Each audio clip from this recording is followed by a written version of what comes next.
The wind howled through the pines of the San Juan Mountains on that September afternoon in 1878, carrying with it the scent of coming snow and ancient stone. High above Silverton, Colorado territory, where the aspens burned gold against impossible blue sky, an old woman ran for her life. Margaret Thornhill was 65 years old. Too old, her daughter had said, for such foolishness. Too old to be tramping through wilderness alone. Too old for adventures that belonged to younger, stronger souls. But Maggie had spent 30 years teaching rich children in Philadelphia, drawing rooms, 8 years as a widow in a house that echoed with absence, and 2 years wandering between dying mining camps where hope dried up faster than the silver veins. She had earned the right to make her own foolish decisions. The grizzly that pursued her disagreed. She could hear it crashing through the underbrush behind her, its breathing like thunder in her ears. Her borrowed horse had thrown her a quarter-mile back and fled, taking her supplies, her dignity and her romantic notions about mountain solitude with it. The hem of her dress had torn on deadfall. Her carefully pinned hair had come loose. Blood seeped through her left sleeve where the bear's claws had found her during that first terrifying encounter near the creek. Maggie had read books about bears. She had taught natural history from texts written by men who had never left Boston. The chapter on grizzlies had been quite clear they were dangerous but avoidable with proper precautions. The books had not mentioned what to do when you stumbled between a mother bear and her cubs while gathering wildflowers like some foolish girl half her age. Her lungs burned.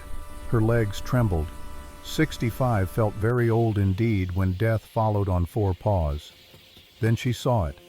A rocky outcropping jutting from the mountainside like a granite shelf perhaps 15 feet above the trail. Maggie did not think. She climbed. Her hands found holds her eyes barely registered. Her boots scraped stone. Something tore. Whether dress or skin she did not know and did not care. She pulled herself onto the narrow ledge and pressed against the rock face, gasping. Below the grizzly circled. It was a massive female, perhaps 600 pounds of muscle and fury and maternal instinct. The bear's small eyes fixed on Maggie. It huffed, paced, did not leave. Maggie closed her eyes. After everything, after choosing courage over safety, adventure over resignation, this was how it ended. Trapped on a stone shelf, while a bear decided whether she was worth the effort of waiting. The irony was not lost on her. Her daughter Rebecca would say this proved her point. Old women belonged in boarding houses, not mountains. The gunshot, when it came, was so loud it seemed to crack the sky itself. Maggie's eyes snapped open. The bear reared up on its hind legs, roaring, a spray of blood misting from its shoulder. The sound that tore from the animal's throat was pain and rage, given voice. Then came a second shot, and the grizzly collapsed among the scattered boulders below, twitched once, and went still. Silence rushed back into the world.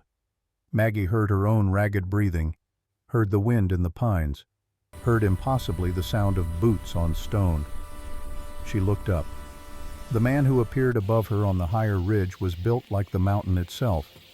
He stood well over 6 feet with shoulders that seemed carved from the same granite as the peaks around them.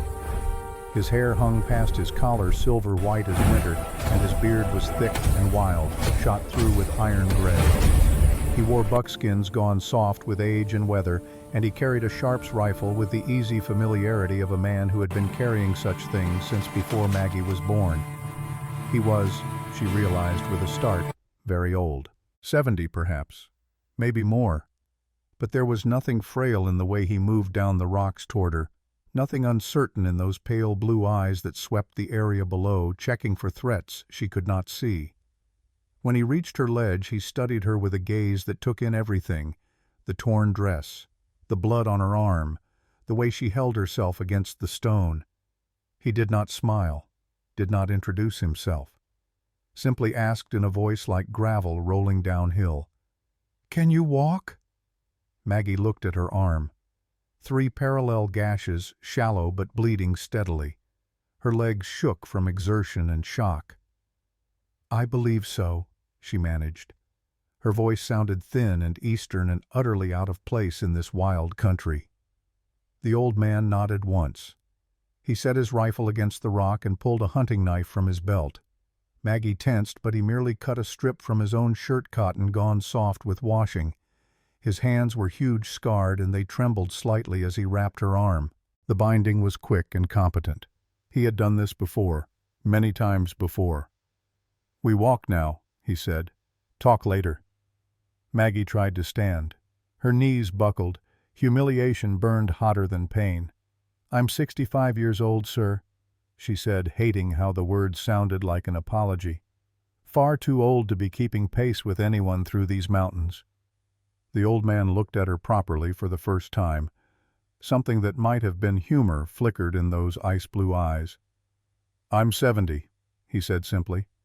"We'll be slow together then." The words should not have meant anything. They were practical, a statement of fact. But something in Maggie's chest loosened at the lack of judgment in his voice. He did not mock her age or her foolishness. He simply acknowledged what was. "Slow," Maggie repeated. Despite the pain and shock and lingering terror, she felt her mouth curve into something like a smile.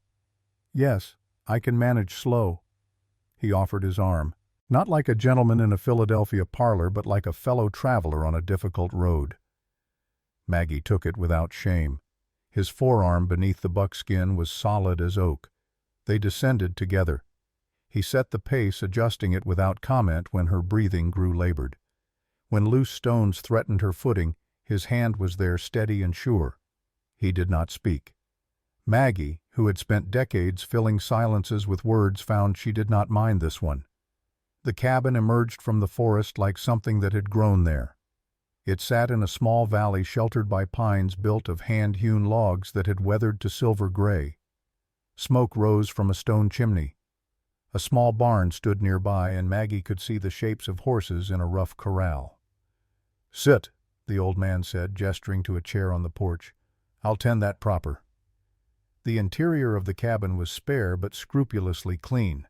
One room divided by function rather than walls. A bed in one corner. A table and chairs.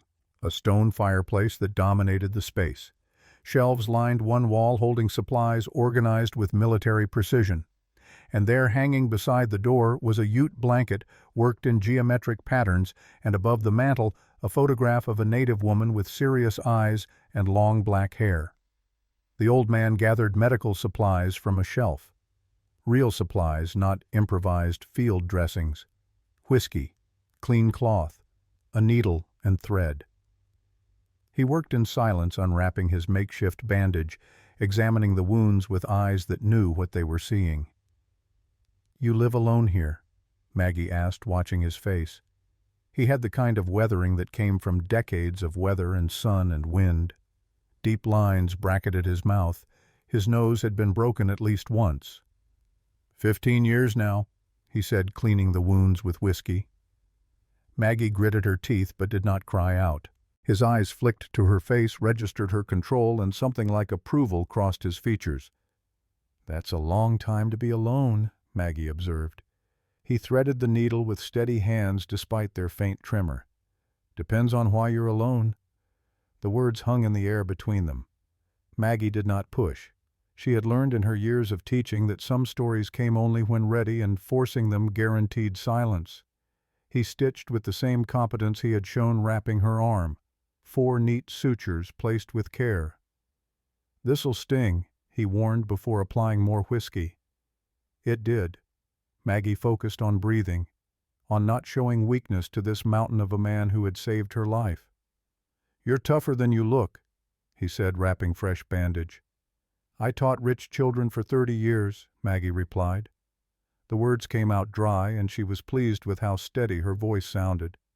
"Bears are less frightening." The old man's face cracked into something that might, in better light, be called a smile. The expression transformed him, made him seem less like carved granite and more like a human being who remembered how to feel amusement. "You're a teacher." "Was. Now I'm apparently a woman who makes poor decisions about hiking alone." He tied off the bandage. "That makes 2 of us." Maggie studied him, really looked at him for the first time without fear clouding her vision. He was old, yes, but there was a competence in every movement that spoke of a man who had spent a lifetime learning his craft. His hands, despite their age, had not fumbled once during her treatment.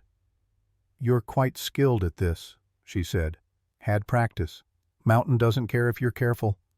And the mountain is everything out there." He gestured vaguely toward the door encompassing the wilderness beyond.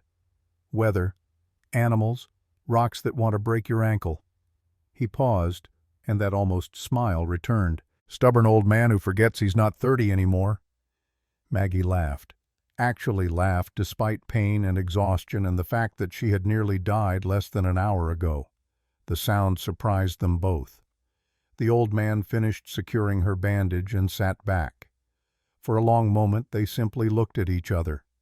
Two people who had no business being in this place at this time, thrown together by chance and a mother bear's protective instinct. "Why did you help me?" Maggie asked finally. "You could have let the bear finish what it started. Simpler that way." His pale eyes met hers directly. "You climbed. Most folks freeze. You fought back." He stood gathering his supplies. "That's worth saving."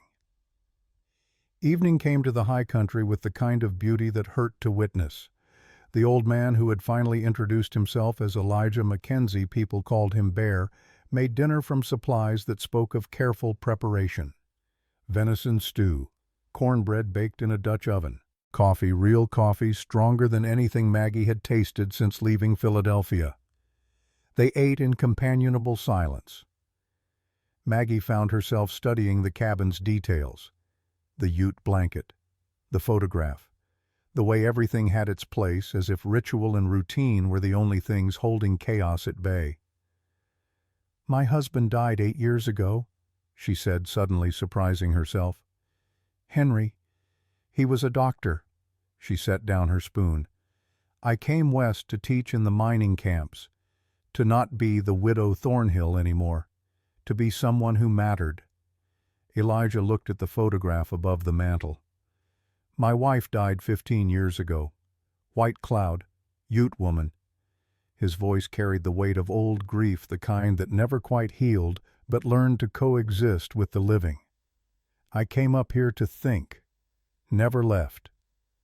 "We're both running then. Or we were." He looked at her across the rough table, and something shifted in his expression. Something that might have been recognition. "Maybe now we're just slow together." The words echoed between them. Not a promise, not a proposition. Simply an acknowledgement that sometimes two broken things put side by side made something stronger than either alone. Maggie slept that night in the cabin's small second room under a quilt that smelled of cedar and wood smoke. Through the thin walls she could hear Elijah moving about, banking the fire, setting things right for morning. The sounds were domestic and strange and oddly comforting. She dreamed of bears and mountains, and a man with silver hair who knew how to be slow. Morning came with the smell of coffee and bacon. Maggie woke to find her arms stiff, but not infected, her body sore but functional. She had survived. More than that, she had found something in this remote valley that she had not known she was seeking.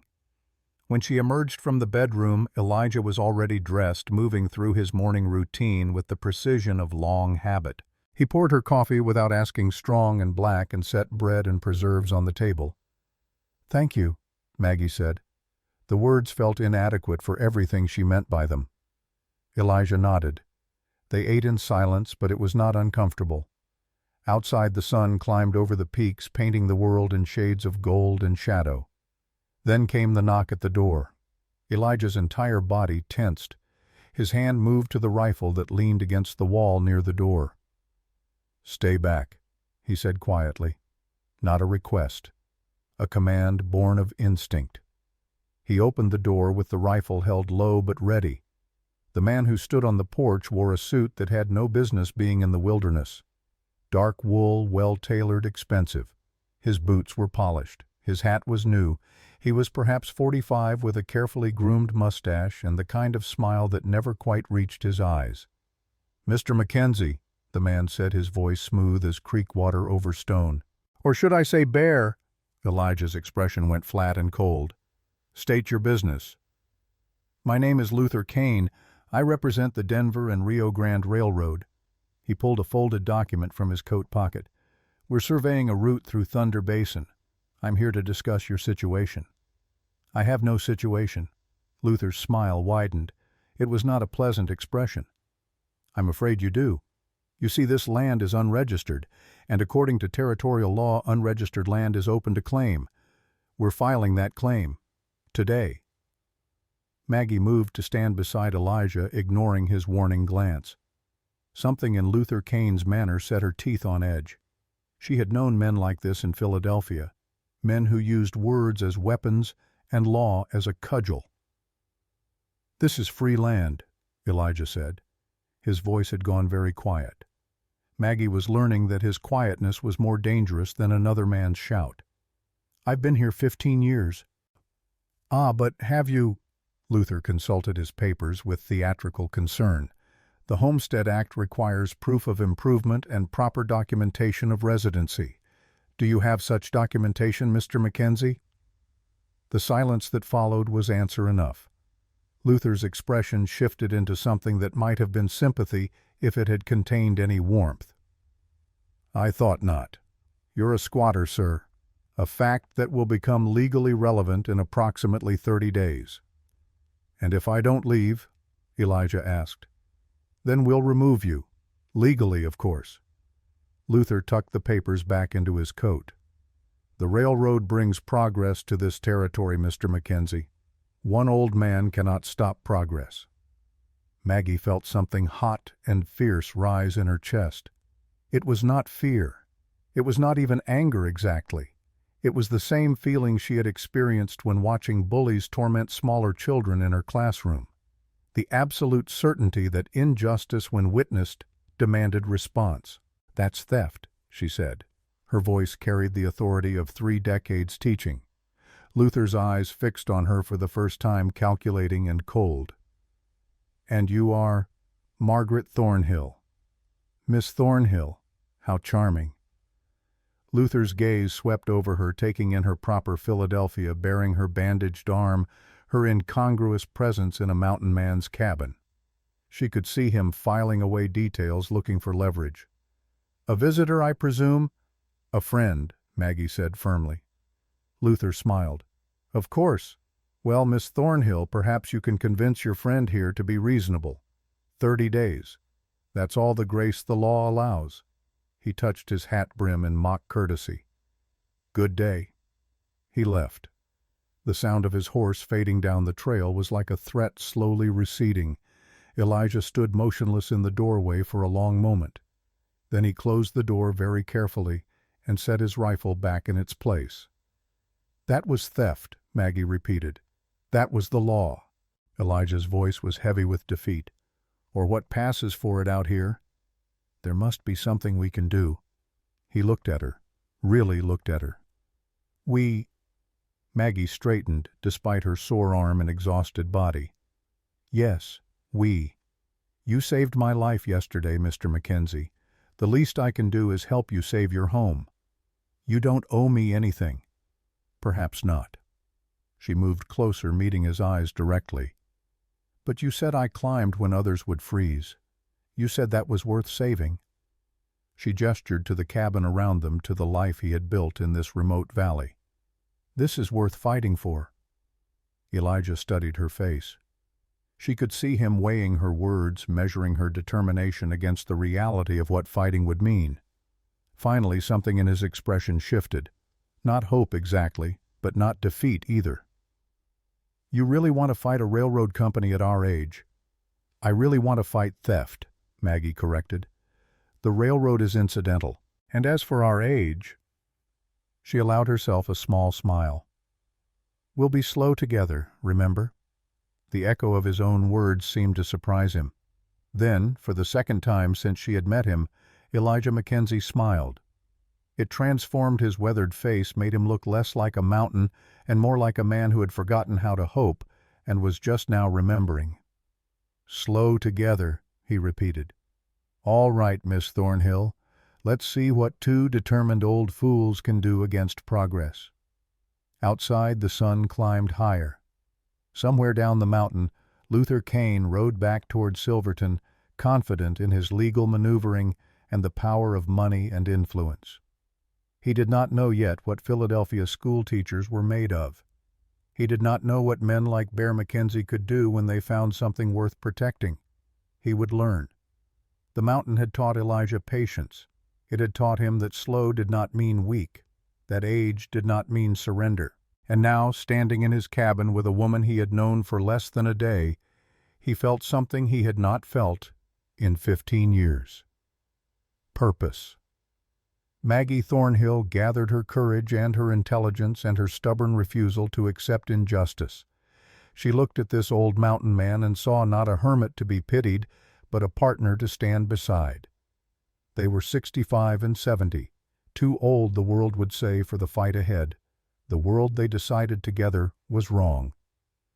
The trail down to Silverton wound through aspen groves already touched by autumn's gold. Maggie Thornhill sat astride a borrowed mule, her posture rigid with determination and discomfort in equal measure. She had not ridden since girlhood, and her body was reminding her of every decade that had passed since then. Elijah rode ahead on his Appaloosa, a sturdy horse the color of snow spotted with shadow. He sat the saddle with the ease of a man who had spent more years on horseback than in buildings. Every few minutes he would glance back, checking her progress without comment. Maggie appreciated that. She had endured enough well-meaning concern in her 65 years to last several lifetimes. "The mule knows what he's doing," Elijah said when they paused to water the animals at a creek. "Let him choose his path. Fighting him just makes it harder for both of you." "Rather like life, isn't it?" Maggie observed, easing herself down from the saddle with more grace than she felt. Elijah's weathered face creased into something approaching a smile. "You always find lessons in things. 30 years teaching, can't turn it off." She knelt by the creek, cupping water in her hands. It tasted of stone and snow and distances beyond her comprehension. "Do you mind?" "Mind what?" "The teaching, the constant observation. My late husband used to say I couldn't watch a sunset without analyzing the atmospheric conditions." Elijah considered this while he checked his horse's hooves. "Your husband was a doctor, you said?" "Yes, Henry had the same habit. We'd sit at dinner dissecting the day's events like specimens under glass." She smiled at the memory. "Our children thought we were insufferable." "Were you?" "Probably." She stood brushing dirt from her borrowed trousers. Elijah had insisted she wear practical clothes for the journey. The freedom of movement was both liberating and scandalous. "But we were insufferable together. That made it bearable." They rode on. The trail descended through changing forests where ponderosa pine gave way to Douglas fir, where elk trails crossed their path, and the air grew thick with the scent of decay and growth intermingled. Elijah began pointing out signs as they traveled. The way broken branches indicated a bear's passage. How the angle of hoof prints revealed whether deer were fleeing or merely browsing. Which plants would sustain life and which would end it. Maggie absorbed it all with the focus she had once brought to botanical texts and moral philosophy. But this was different. This knowledge had weight. Consequences. Out here, ignorance killed. "Those tracks," Elijah said, pointing to marks in the soft earth beside the trail. "What do you see?" Maggie studied them. 4 toes. Claws visible in the impressions, larger than any dog. Bear. Good. Now, how recent? She dismounted, ignoring her protesting muscles, and crouched beside the tracks. The edges were still sharp, not yet softened by wind or weather. She touched the disturbed earth, still slightly damp from morning dew. "Within the last few hours?" "Close enough. And see this." He indicated where a low branch had been stripped of bark. He marked territory. "We're passing through his range." "Should we be concerned?" "Only if we're foolish. Stay alert. Make noise. Give him space to avoid us." Elijah's pale eyes swept the forest with practiced efficiency. "Most conflicts come from surprise. Take away surprise, you take away most danger." They remounted and continued, but now Maggie found herself watching the forest differently. Not as scenery to admire, but as a living system, where she was both observer and participant, where her presence mattered. Silverton emerged from the valley like a wound in the earth. The mining town sprawled along Cement Creek, its buildings ranging from rough tents to false-fronted structures that aspired to permanence. The streets were churned mud despite the season. Everywhere Maggie looked, she saw motion. Miners heading to and from the claims, freight wagons loaded with ore or supplies, mules, horses, oxen. The chaos of human ambition concentrated in a space too small to contain it. "Stay close," Elijah said quietly. His hand rested near the rifle scabbard on his saddle, not touching it but ready. "Silver brings all kinds, not all of them friendly." They made their way through the muddy streets toward a building marked as the Land Office. Curious eyes followed them. Maggie could feel the weight of speculation. A rough mountain man and a proper Eastern woman. The gossip would start before they even dismounted. Let it, Maggie thought with sudden fierceness. She had not survived 65 years' widowhood and a grisly attack only to fear small-town whispers. The land office was cramped and smelled of paper dust and tobacco smoke. A clerk sat behind a desk piled with documents, his spectacles sliding down his nose as he squinted at a survey map. He looked up as they entered, and recognition flickered across his face. "Bear McKenzie." The clerk's surprise was genuine. "Thought you died up there in your hermit hole?" "Not yet, Charlie." Elijah removed his hat. His manners, Maggie noted, were better than his reputation suggested. "Need to file a homestead claim. Thunder Basin." Charlie pulled a form from a drawer, then paused. "Thunder Basin." He checked a ledger, frowning. "Huh. Someone already filed an inquiry on that property." "Luther Kane?" Maggie said. It was not a question. "Railroad company, yes, ma'am." Charlie looked at her properly for the first time, taking in her educated bearing, her quality clothing beneath the trail dust. "And you are Margaret Thornhill. I'm assisting Mr. Mackenzie with his claim." Charlie pushed the forms across the desk. "Look, I'm sympathetic. Truly. But the railroad's got resources. Lawyers, money, and Mr. Mackenzie here." He gestured apologetically at Elijah. "You got 5 years residency proof, improvements, documented witness statements." "I built a cabin. Lived there 15 years. Need it in writing. Need witnesses who'll testify. Need a surveyor's verification." Charlie's expression held genuine regret. "Homestead Act's got requirements. Without proper documentation, you're just a squatter in the eyes of the law." Maggie felt her mind begin to work the problem the way she had once dissected difficult students or stubborn curriculum. There had to be an angle, a leverage point. "What if we establish a joint claim partnership? You'd need to prove business relationship, or be family." Charlie caught her meaning and flushed. "Or well married." The word hung in the air like smoke. Maggie felt heat rise in her own cheeks, but forced herself to remain practical. Marriage was a legal arrangement after all. She had been married once for love. Perhaps once more for necessity would be less complicated. Elijah cleared his throat. Business partnership would work harder to prove than family ties, but possible maybe if you got witnesses to the arrangement. 2 people minimum who can verify you're running the property together. "How long do we have?" Maggie asked. 30 days from when Kane filed his inquiry. That was 3 days ago. 27 days. Maggie had taught entire semesters in less time. Surely she could organize a legal defense of mountain property. They left the land office with forms and urgency in equal measure. Outside, Elijah stood for a long moment staring at nothing in particular. Maggie recognized the posture. She had seen it in Henry's shoulders when faced with patience beyond his skill to save. "We'll find witnesses," she said firmly. "There must be people in this town who know you, who can testify to your residency." "Kept to myself, mostly." "Then we'll find people who know about you. Reputation counts for something." Elijah looked at her with an expression she could not quite read. Gratitude, perhaps. Or surprise that she had not abandoned his cause the moment difficulty appeared. "Business partnership," he said slowly. "You'd really do that, tie yourself legally to a man you've known 2 days.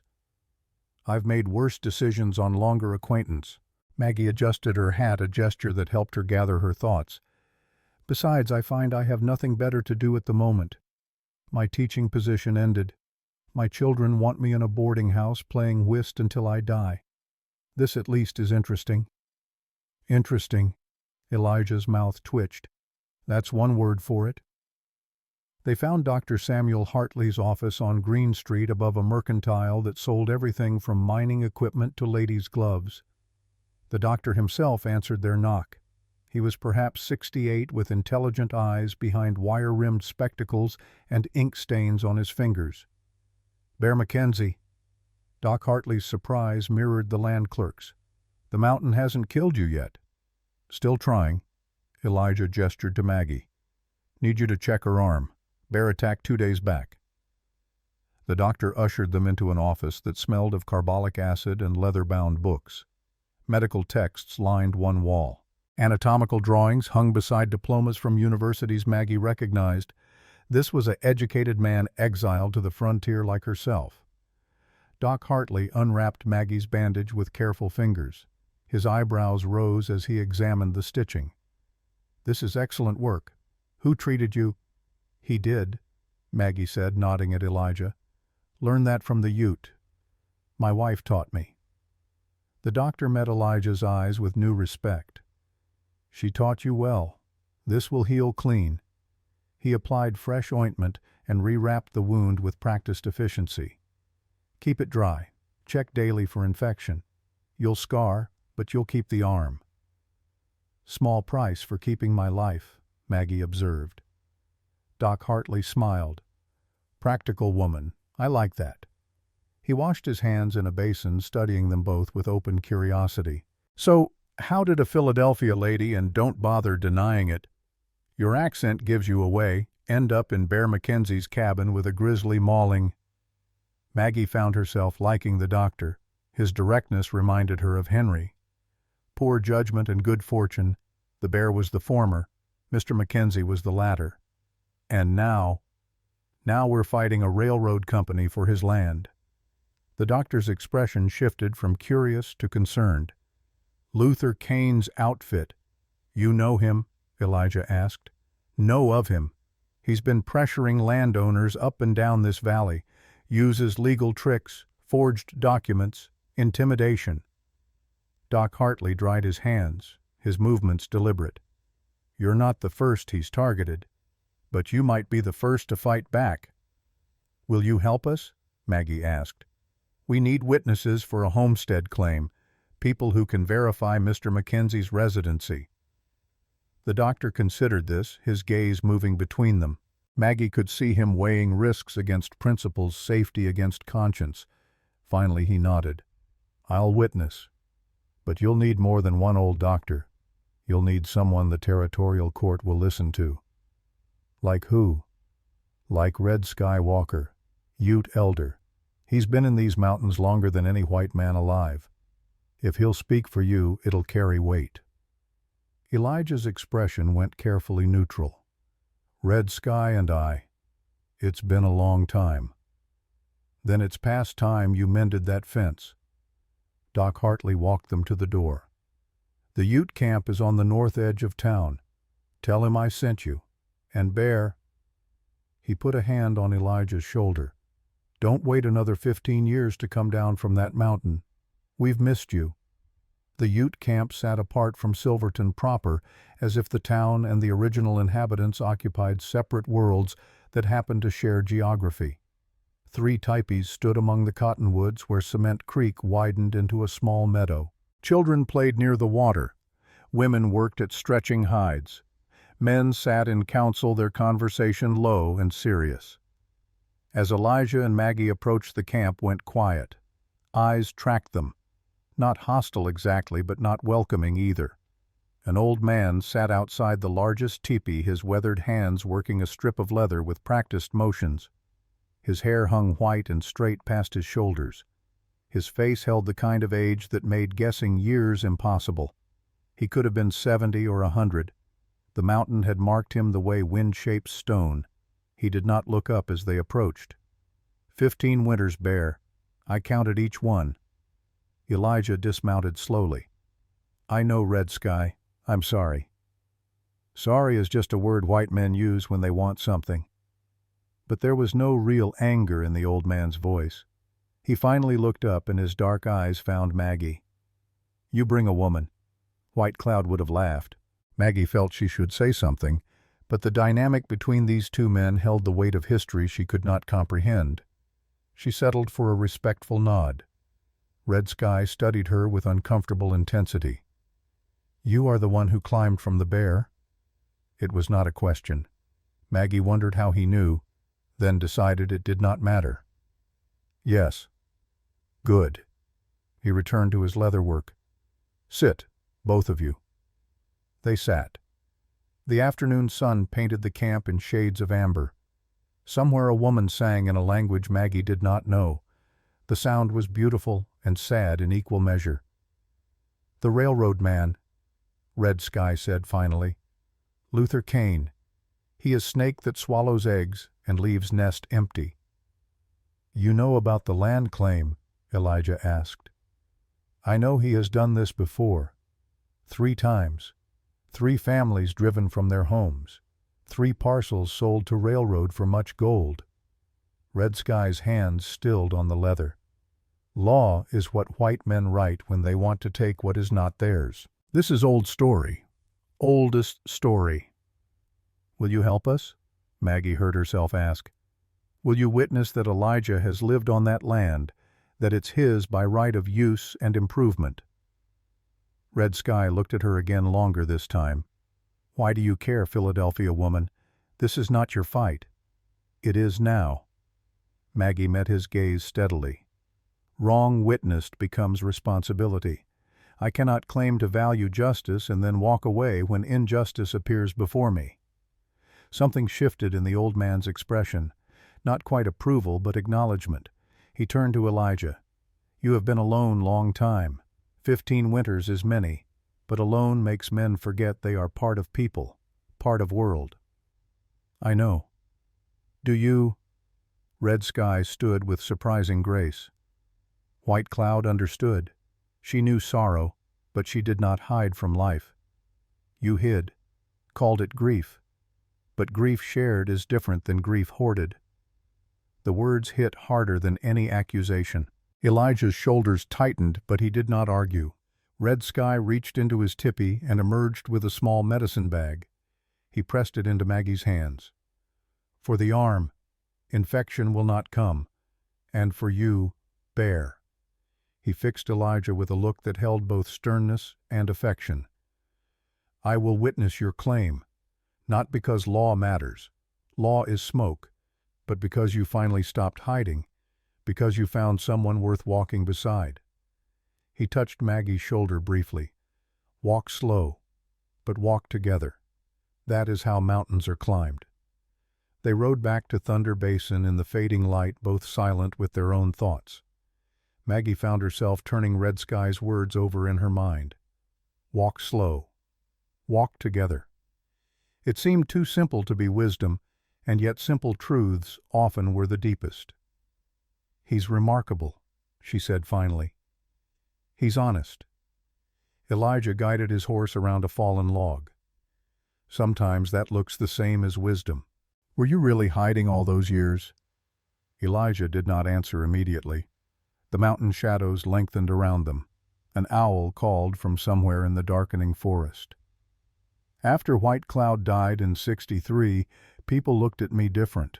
Mixed marriages weren't common then, aren't common now. She was Ute. I was Irish. Our son was both and neither." He paused. "The smallpox epidemic took so many that year. When she died, I couldn't bear the looks. Pity, judgment, relief that the inconvenient couple was no longer so visible." "So you came here. Thought it would be temporary. Thought I needed time to grieve proper." He glanced at her. 15 years later, grief had become habit. Easier than trying to be part of the world again. "And now I remember what it's like to have reason to be part of things." They arrived at the cabin as full dark settled over the valley. Elijah lit lamps while Maggie stoked the fire. The domesticity of it felt both strange and natural. Two people establishing rhythms, finding their places in shared space. Over dinner, venison stew and bread that Maggie had learned to bake in Elijah's Dutch oven they planned. They had 27 days to gather evidence, secure witnesses, and prove a claim that should have been undeniable but had become complicated by paper and law. Doc Hartley and Red Sky are two, Maggie said, making notes in a small journal she had purchased in town. We need at least one more. Someone from the mining community. Someone the court will respect. There's Clara Jensen, runs the boarding house. Widow, knows everyone's business. Would she help? Might, if we ask right. They fell into silence. The fire crackled. Outside, the night sounds of the mountain played their endless symphony. Maggie felt exhaustion pulling at her, but it was the good kind. The tiredness that came from purpose rather than purposelessness. Maggie. Elijah's voice was quiet. Yes. Why are you really doing this truth now? It's not just about justice or having nothing better to do. Maggie set down her pen. When Henry died, my children were kind, attentive. They meant well, but they began treating me as if I were made of glass, as if being 60 made me fragile, incapable. She looked into the fire. They wanted to help. Instead, they made me invisible, a problem to be managed rather than a person to be respected. And up here you handed me a rifle and taught me to shoot. You didn't coddle or condescend, you just taught. She met his eyes across the table. You gave me back competence. That's worth fighting for. Elijah nodded slowly. You gave me back purpose. That's worth fighting for too. The words hung between them, weighted with meanings neither was quite ready to examine. They were two old people thrown together by circumstance, nothing more. Except that loneliness recognized loneliness, and sometimes recognition was the beginning of something that looked remarkably like hope. Maggie slept that night with Red Sky's medicine bag under her pillow and plans forming in her dreams. Tomorrow they would visit Clara Jensen. They would build their case witness by witness, document by document. They would fight Luther Kane with his own weapons, law and paper and stubborn refusal to surrender. Outside, the mountain kept its eternal watch. Inside, two people who had forgotten how to hope began tentatively to remember. The fight had only just begun. The week that followed taught Maggie Thornhill more about survival than 30 years of teaching natural philosophy ever could. Knowledge from books, she discovered, was a pale shadow of knowledge earned through scraped knuckles and aching muscles. Elijah had decided that if she was truly committed to staying, she needed skills beyond polite conversation and penmanship. Can't depend on me forever, he said on the third morning, handing her his old Kentucky rifle. Mountain doesn't care about good intentions. The rifle was heavy in her hands, heavier than she had expected. The wood was worn smooth from decades of use, and she could see marks carved into the stock, tallies perhaps, or prayers. She did not ask. Never shot a gun, she admitted, feeling foolish. 65 years old, and she had lived her entire life protected from such necessities by circumstance and gender. Rifle's not a gun, it's a tool. Elijah positioned himself behind her, his large hands guiding her shoulders into alignment. His touch was impersonal, instructional, yet Maggie felt acutely aware of his proximity. Breathe steady. Aim like you mean it. Squeeze, don't pull. He had set up tin cans on a fallen log 20 paces away. Maggie sighted down the barrel, tried to steady her breathing, and squeezed the trigger. The recoil surprised her, knocking her back a step. The shot went wide, kicking up dirt 3 feet from the target. Terrible, she muttered. You're learning. That's different. Elijah reloaded the rifle with practiced efficiency. Try again. This time don't flinch before you shoot. The rifle's going to kick whether you expect it or not. She tried again and again. By the 10th attempt, her shoulder ached and her ears rang despite the cloth Elijah had given her to muffle the sound. But the 11th shot clipped the edge of a can, sending it spinning. Ha! The exclamation burst from her before she could contain it. I did it! Elijah's weathered face creased into genuine pleasure. "You did. Now do it 9 more times and you'll be competent." But his praise warmed her more than she cared to admit. The lessons continued. Fire starting with flint and steel, her fingers clumsy and frustrated as sparks died before catching. "This is impossible," she said after the 20th failed attempt.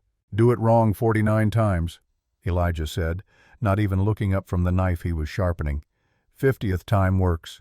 That's not encouraging. Ain't supposed to be. Supposed to be true." On the 51st attempt, tinder caught. The tiny flame grew under her careful breath until proper fire bloomed. Maggie felt a rush of triumph entirely disproportionate to the accomplishment. She had made fire, with her own hands, from stone and steel and determination. "See," Elijah said, "just needed 51. Wood chopping proved both easier and harder than she expected. The axe was heavy, the motion unfamiliar, and the first dozen swings missed the log entirely or bounced off at angles that made Elijah wince. "Let the axe do the work." He demonstrated his swing smooth and controlled despite his age, the blade bit deep, splitting the log cleanly. "You just guide it. Fighting the tool wastes strength." Maggie adjusted her grip, tried to copy his motion. The axe head bit into wood and stuck. She had to wiggle it free, sweating despite the cool mountain air. "Again," Elijah said. By evening she had split an entire log into usable pieces. Her hands were blistered, her back ached, sweat had soaked through her borrowed shirt, and she felt more accomplished than she had in years. "That," she said, surveying her work, "is oddly satisfying." "Wait till you've done 50, Elijah replied, but his eyes held amusement. That night Maggie cooked dinner using the skills Elijah had taught her. Venison stew seasoned with wild herbs she had learned to identify, biscuits baked in the Dutch oven until golden, coffee strong enough to strip paint. Elijah ate with focused attention, then sat back. "This is good." "You sound surprised." "Didn't know Philadelphia ladies could cook like frontier women." Maggie smiled. "I wasn't always a lady. I was a girl who helped her mother in a kitchen much smaller and more crowded than this. I just forgot for 40 years that I knew how." She spooned more stew into his bowl unasked.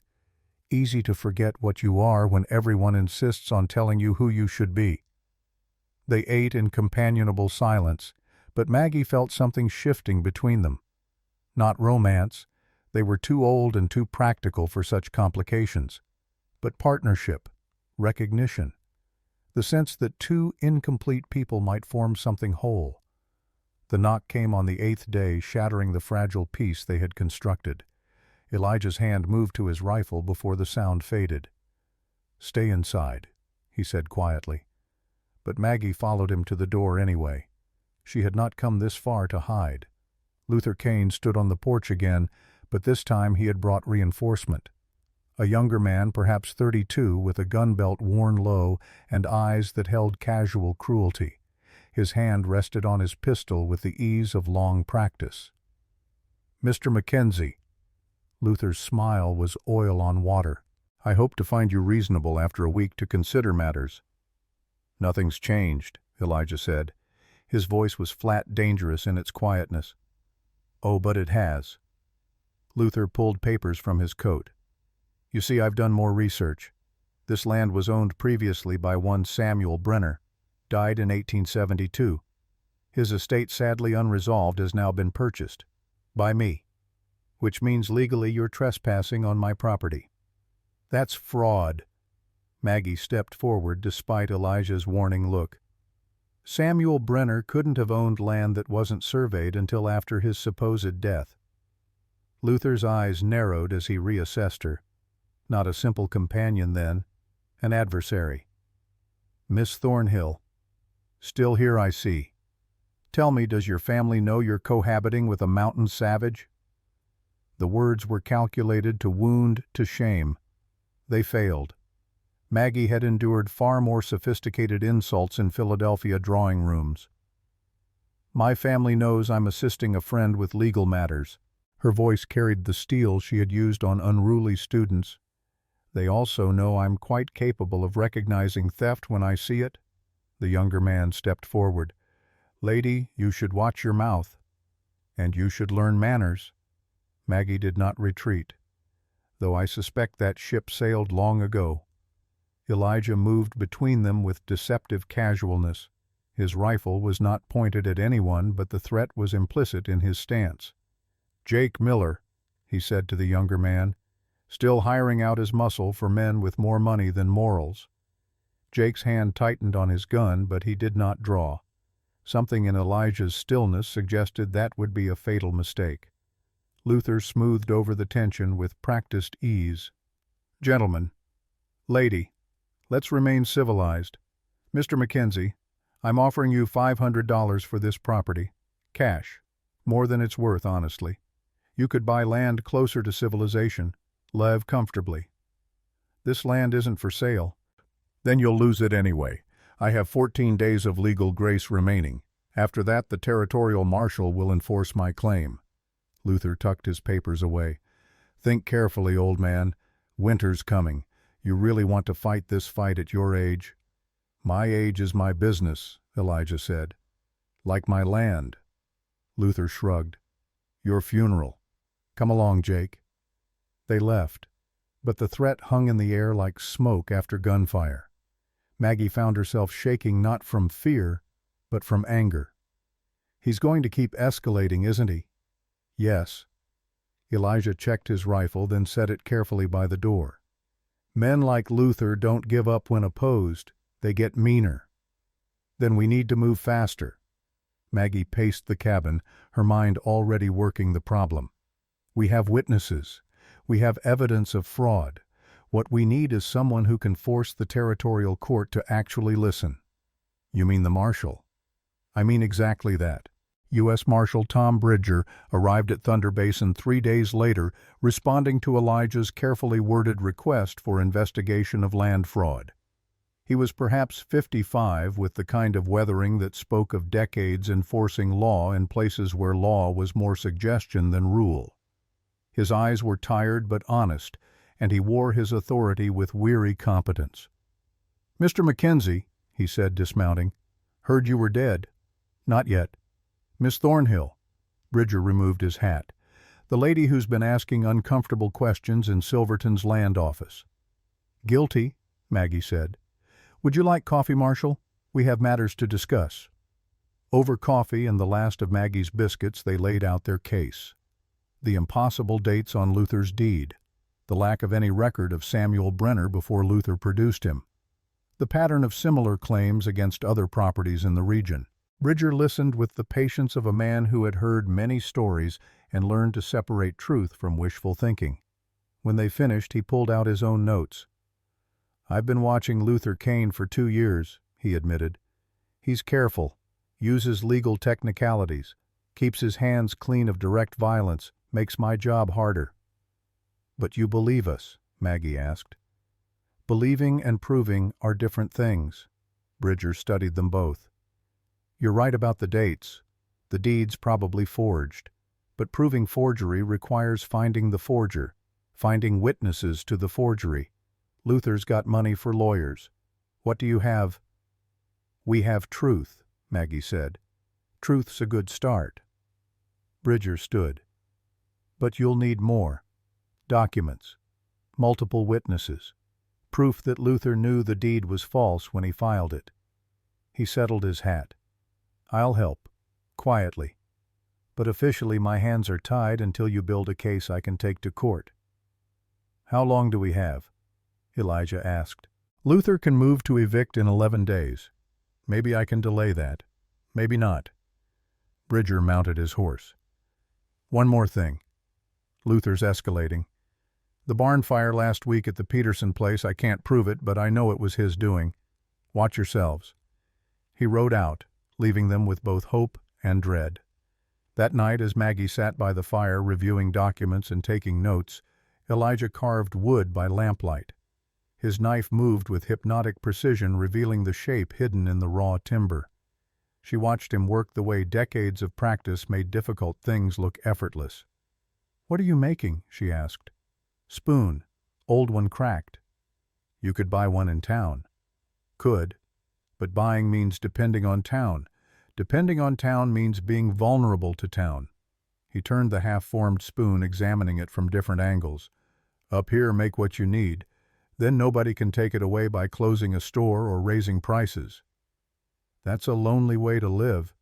Lonely and safe aren't mutually exclusive. But his eyes found hers across the firelight. Though I'm learning they're not always the same thing either. Maggie set down her pen. Elijah, what happens if we lose? If Luther's lawyers and money win? Then we lose. You'd just leave, after 15 years. He was quiet for a long moment, the knife stilled in his hands.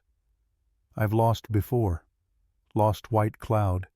Lost our son when he chose the Ute over me. Lost count of friends to mountain and time. He met her gaze directly.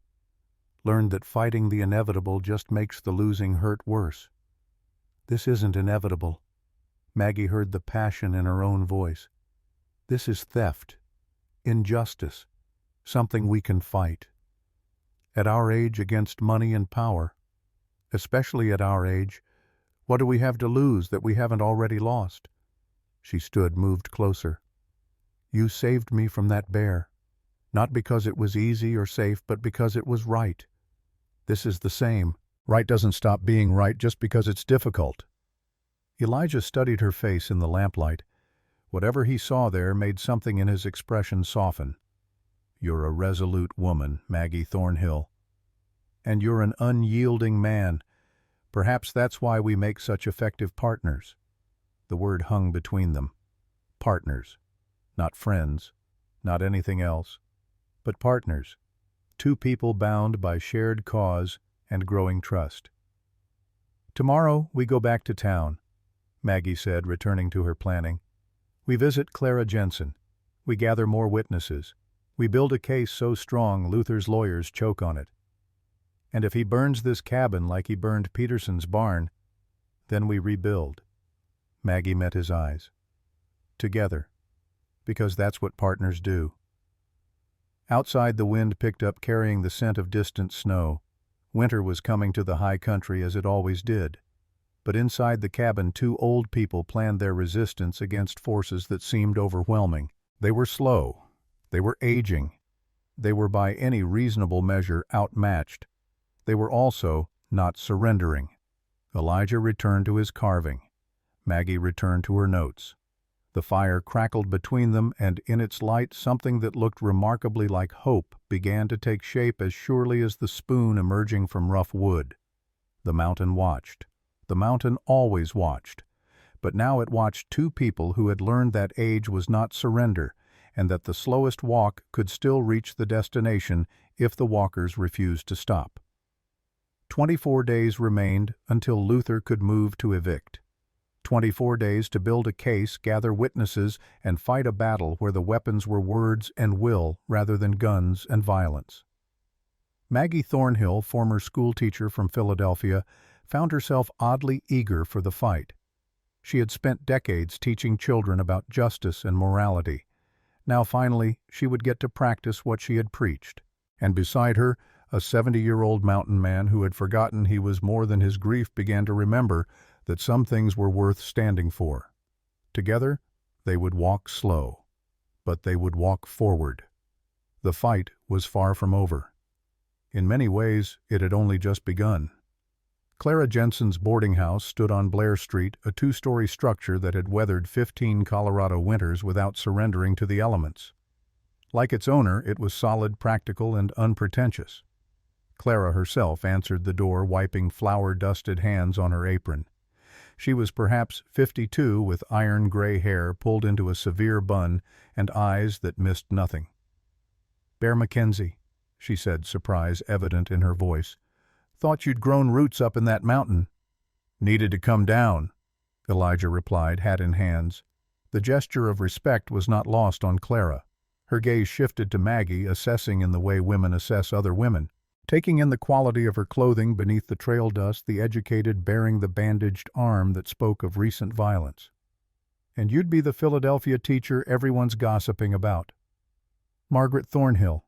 Maggie offered her hand. Clara's handshake was firm, callous, the grip of someone who worked for everything she had. "Come in, then. Can't conduct business on the porch." Clara led them through a parlor that smelled of beeswax and coffee into a kitchen where bread dough rose in covered bowls. She poured coffee without asking strong enough to strip varnish and sat across from them at a scarred wooden table. "Now, what brings a hermit and a lady to my door?" Maggie let Elijah start, but found herself taking over as his natural reticence slowed the explanation. She laid out Luther Kane's scheme with the clarity of a teacher presenting a difficult concept, watching Clara's expression shift from curiosity to anger. "That snake," Clara said when they finished. "He did this to Agnes Patterson. Sweet woman widow like me owned a nice piece of land near the creek. Luther came with his papers and his lawyers, and 6 months later Agnes was gone. Just gone. Couldn't afford to fight, couldn't afford to stay. Last I heard, she was living with her daughter in Denver, half dead from shame." "Then you understand what we're facing," Maggie said. "I do. Question is, what do you want from me?" "Help." The word came from Elijah, quiet but firm. "Need witnesses. People who'll testify I've lived up there 15 years. That the land's mine by right of use." Clara studied him for a long moment. "You never came to town, Bear. Kept to yourself. People respect that, but it don't build allies." "I know. So why should I stick my neck out? Luther's got power, money, friends in territorial government. Standing against him could cost me." "Because it's right," Maggie said simply. "And because if good people stay silent when they witness evil, evil wins by default." Clara's lips twitched. "You talk like a teacher. I was one, for 30 years. What are you now?" Maggie considered the question.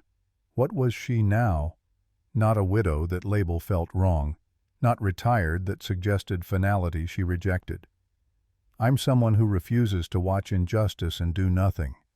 "That's a dangerous thing to be, perhaps, but it's better than being safe and complicit." Clara laughed a sharp bark of sound that held both amusement and respect. "I like you, Philadelphia. You got spine." She turned to Elijah. "And you. You finally found someone who makes you remember you're human instead of a mountain ghost." Elijah's weathered face colored slightly, but he did not deny it. "All right," Clara said. "I'll help. I'll testify. And more than that." She leaned forward, voice dropping to conspiratorial tones. "I know things. Women talk in boarding houses. They think we're just serving dinner, but we're listening, learning, and I've learned plenty about Luther Kane." "Such as?" Maggie pulled out her notebook, pen poised.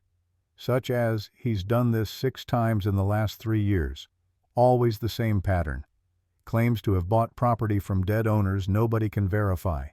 Always targets people who can't afford legal fights, minors who struck out, widows, foreigners who don't speak English well." Clara's expression hardened. "He's a vulture, feeds on people's weakness." "Can you prove any of this?" Elijah asked. "Agnes kept a diary, detailed everything. I have it.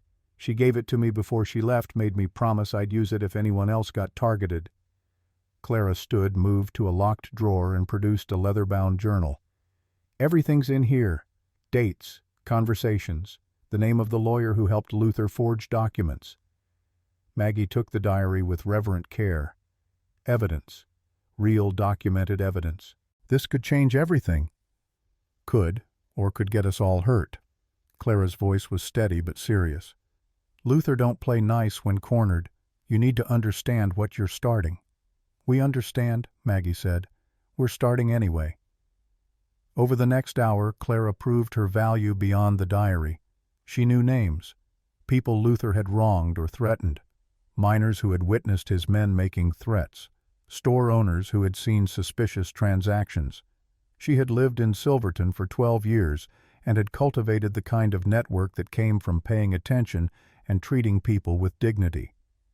"You need to talk to the Mexican families," she said, pouring more coffee.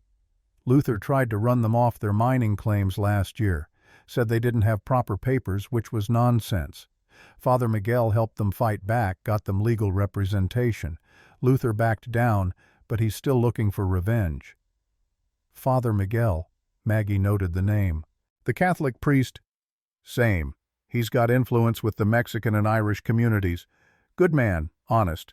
The kind Luther hates because he can't be bought or bullied. They left Clara's boarding house with the diary, a list of potential witnesses, and something more valuable than either hope. The case was building. Slowly, yes, but building. Like a wall constructed stone by careful stone until it became unbreachable. "She's formidable," Maggie observed as they walked back toward where they had stabled the horses. "Clara's survived 12 years running a business in a mining town," Elijah replied. "Takes more than formidable. Takes steel. Rather like someone else I know." Elijah glanced at her and something passed between them. Not words, not even a smile. Just recognition. They were building something here, the two of them. A case, yes, but also a partnership that went deeper than legal necessity. The sun was setting over the San Juan peaks when they started the ride back to Thunder Basin. The aspens had progressed from gold to amber, and the evening air carried the bite of coming winter. They rode in companionable silence, both lost in thought until a sound stopped them. Hoofbeats. Coming fast. Elijah's hand went to his rifle. "Behind me," he said quietly. But it was not Luther's men. It was a boy perhaps 14 on a lathered horse being pushed too hard. He pulled up when he saw them, his face flushed with exertion and fear. "You Bear Mackenzie?" he gasped. "I am. Clara Jensen sent me. Says you need to get back to your place, now." She heard Luther's men talking in the saloon, something about teaching old fools lessons. The implication was clear and terrible. Elijah kicked his horse into a gallop without another word. Maggie followed her borrowed mule, protesting the sudden speed but complying. They raced through the darkening forest branches, whipping past the trail barely visible in the failing light. Maggie smelled the smoke before she saw the flames. The barn was burning. Fire climbed the walls bright and hungry in the gathering darkness. Elijah's horses screamed inside, trapped and terrified. Without thinking, without calculating risk or consequence, Elijah vaulted from his saddle and ran toward the inferno. "Elijah, no!" Maggie's shout was lost in the roar of flames, but he was already inside the barn, moving through smoke that would kill him as surely as fire. Maggie dismounted, her mind racing. Water. They needed water. The creek was 200 yards away. Too far. Think. Think like a teacher, like someone who solves problems. She ran to the cabin, grabbed every bucket and pot she could carry, and started running to the creek. Her lungs burned. Her legs, still sore from days of unaccustomed labor, screamed protest. She did not care. Fill bucket. Run back. Throw water at the base of the fire where it would do most good. Run to creek. Repeat. Elijah emerged from the barn leading both horses, their eyes rolling white with terror. He released them into the yard, then dove back inside. For what tools saddles? Or was he just fighting fire because surrender was not in his nature? Maggie filled buckets. Ran. Threw. Repeated. Her arms shook. Her breath came in ragged gasps. She was 65 years old, and she was fighting a fire set by men who wanted to drive them away through fear and destruction. She was not leaving. Elijah reappeared dragging saddles and tack. His face was black with soot, his eyes streaming from smoke. He saw Maggie with her buckets, and something like amazement crossed his features. Then he grabbed buckets himself and joined her desperate relay. They could not save the barn. It was too far gone, the fire too hot and established. But they could prevent it from spreading to the cabin. They could contain the destruction Luther intended to break them. Hours later, when the barn was nothing but smoldering timber and the cabin still stood untouched, they collapsed side by side in the dirt. Both were covered in soot and ash. Both smelled of smoke and sweat and desperate effort. Neither spoke for long minutes, just sat there breathing alive together. Finally, Elijah turned to her. "You could have been killed." "So could you."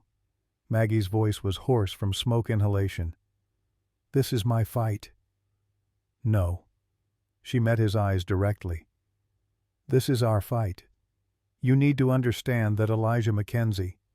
I'm not some visiting lady who will run at the first real danger. I'm your partner. That means I fight beside you, not behind you." He studied her soot-blackened face, her fierce eyes, her hands blistered from bucket handles. Whatever he saw there made something in his expression shift. Not softness, but acceptance, recognition of equal standing. "You're relentless. And you're immovable. We've established this." She tried to stand, winced. Everything hurt. Elijah was on his feet immediately, offering his hand. She took it, let him help her up, and did not release it immediately. "Thank you for not dying in there. Thank you for keeping the cabin from burning." They stood there, hands clasped, two old people who had just fought fire together and won something more valuable than the structure they saved. They had proven to themselves and each other that they were more than their ages, more than their individual limitations. Together, they were formidable. "Luther will try again," Elijah said quietly. "I know. Could get worse than fire." "I know that too." Maggie squeezed his hand once, then released it. "So we move faster, build our case stronger, make sure the next time he tries something there are witnesses, people watching, a community that won't let him operate in shadows." "How do we do that?" "We tell everyone. We make this public. We force Luther to fight in the light where everyone can see what he really is." The next day, bruised and exhausted but undeterred, they rode back to Silverton. This time they did not slip quietly into town. They rode straight to the town square where miners gathered between shifts, where women shopped for supplies, where the daily commerce of frontier life played out in mud and noise and human connection. Maggie Thornhill, former schoolteacher from Philadelphia, climbed onto a wagon bed and raised her voice with the projection she had perfected over decades of controlling classrooms. "Excuse me, may I have your attention?" Conversations faltered. Heads turned. A woman standing on a wagon bed was unusual enough to warrant curiosity. "My name is Margaret Thornhill. 3 weeks ago I was attacked by a bear in these mountains." She held up her bandaged arm. "Elijah Mackenzie Bear. Mackenzie saved my life."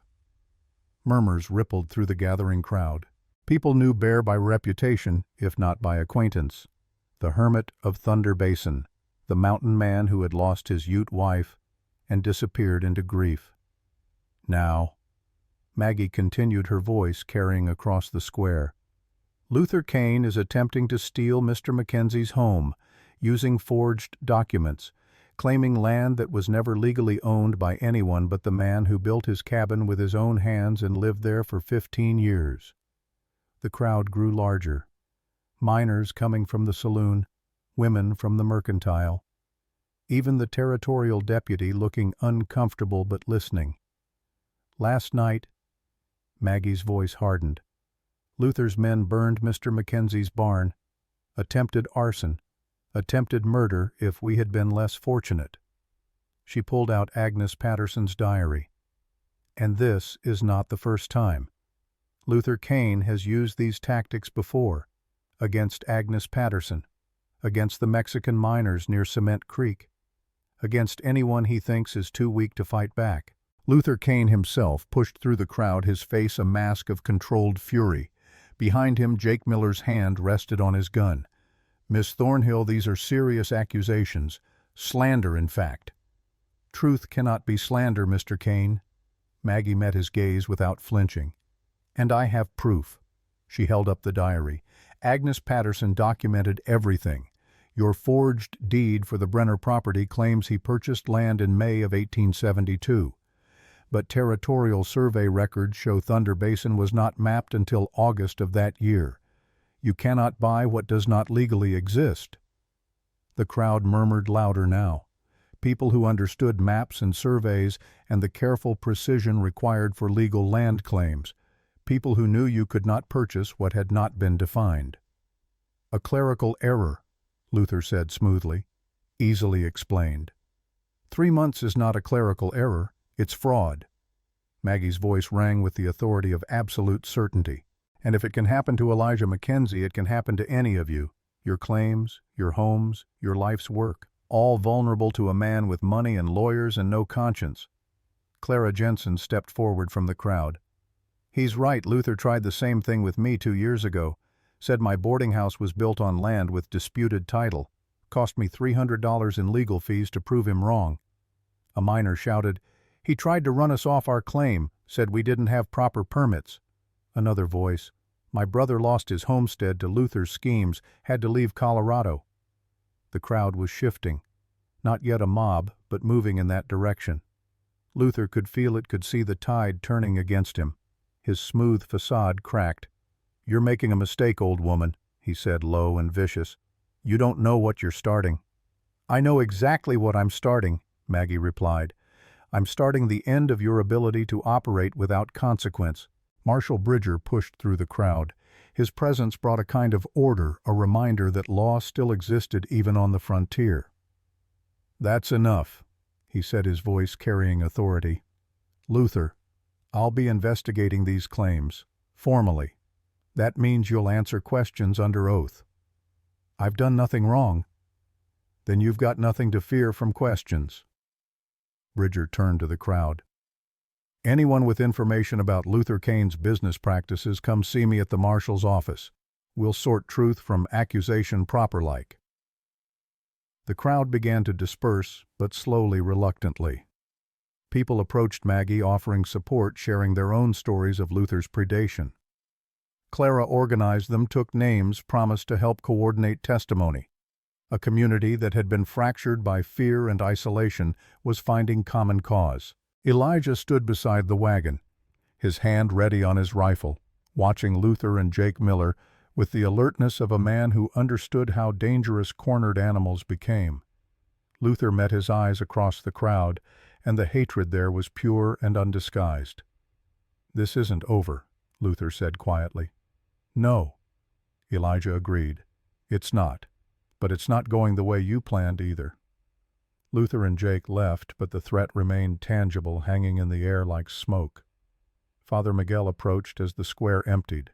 He was perhaps 60, with silver threading his dark hair and eyes that had witnessed much suffering and still chose compassion.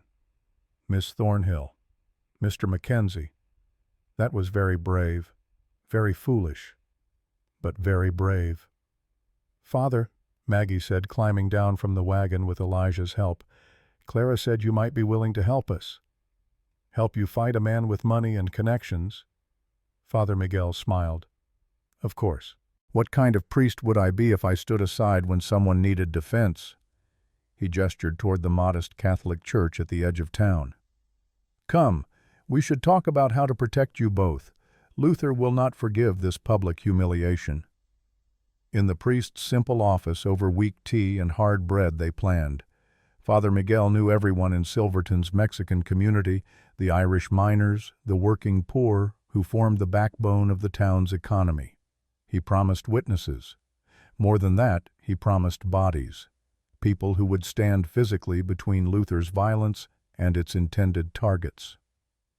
Evil succeeds when good people stand aside, he said, echoing Maggie's earlier words.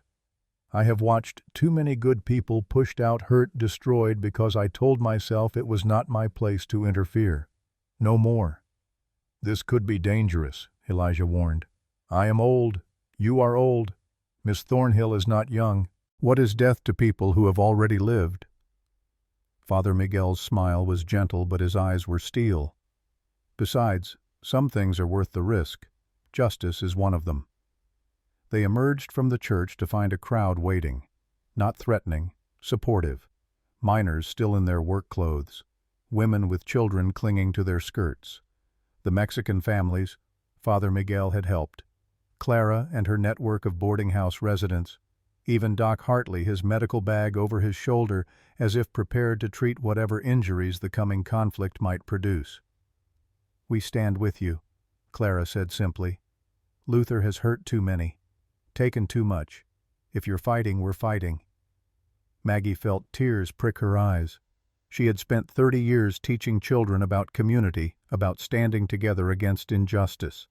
To see it happening, to be part of it, was overwhelming in its beauty and terror. Elijah, who had lived alone for 15 years, who had chosen isolation over connection, stared at the gathered crowd with something like wonder.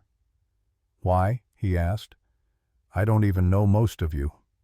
"Don't matter," an Irish miner said. "What matters is standing up when standing up's needed. My da taught me that before the English drove us out of Cork.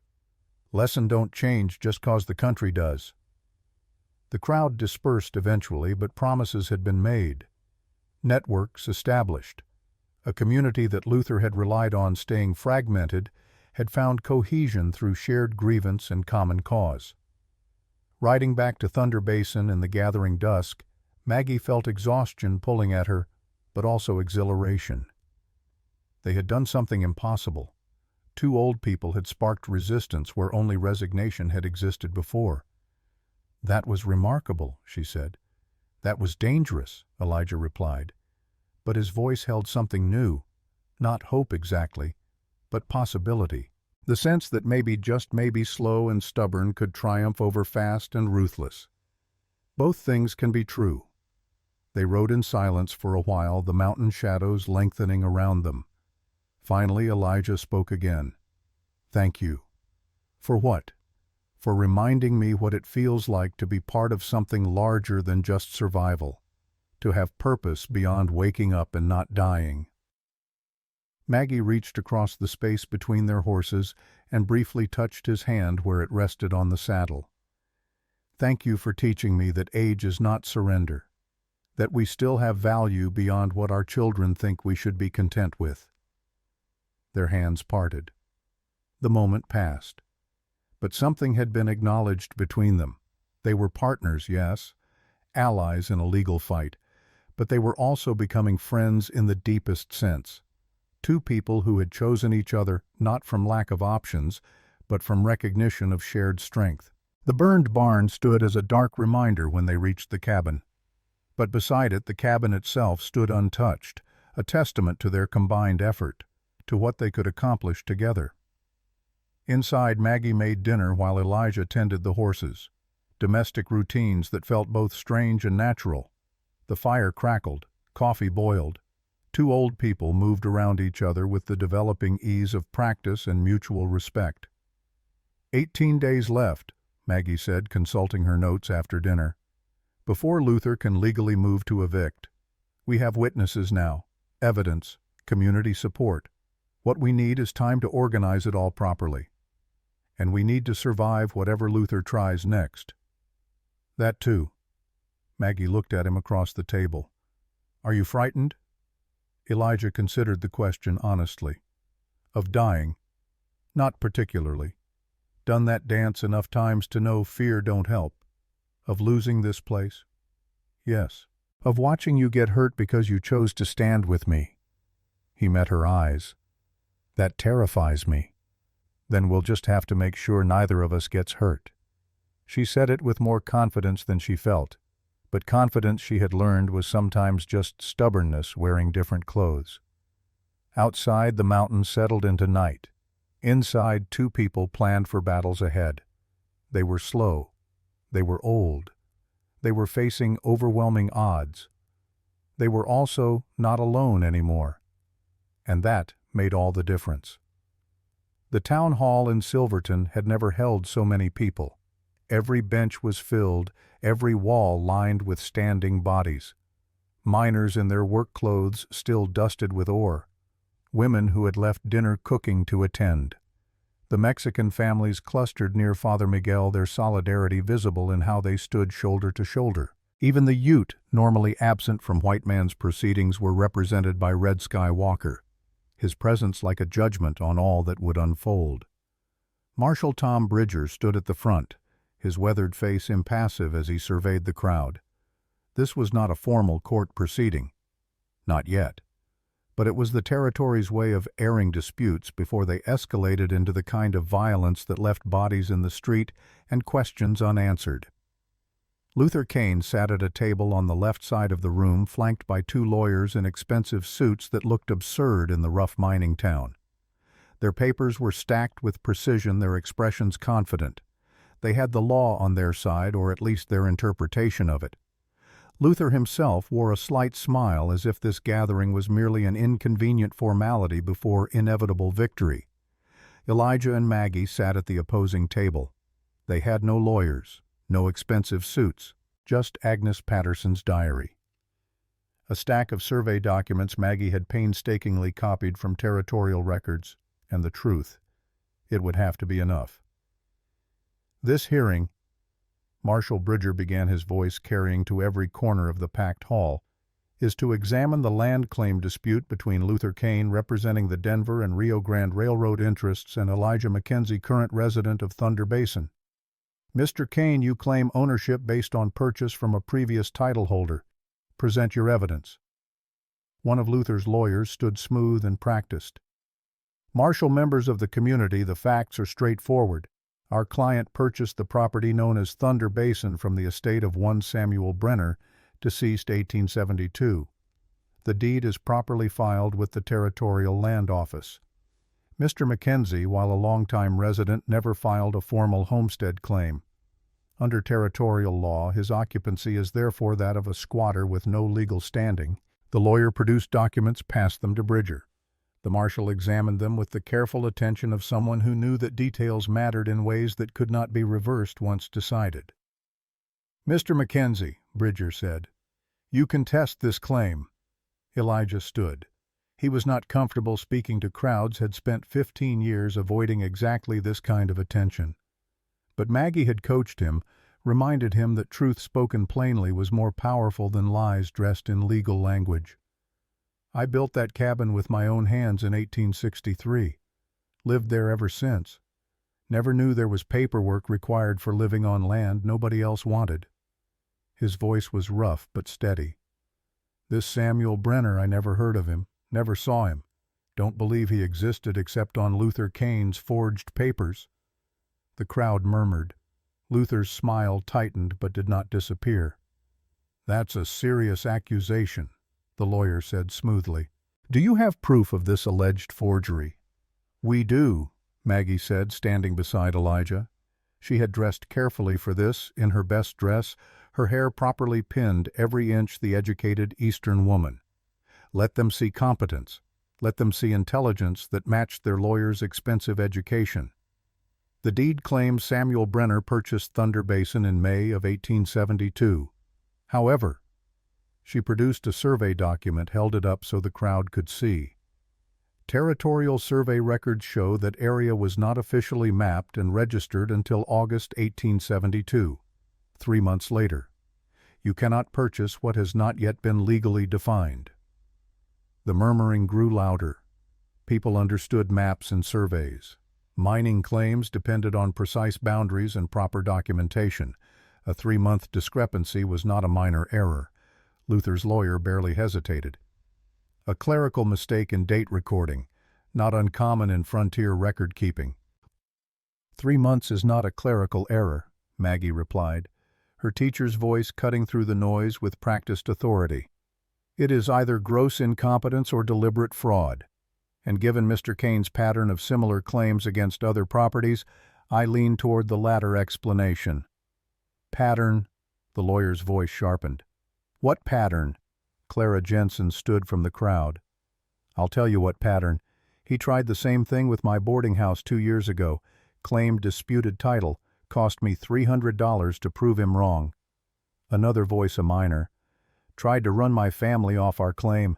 Said we didn't have proper permits when we had everything filed legal.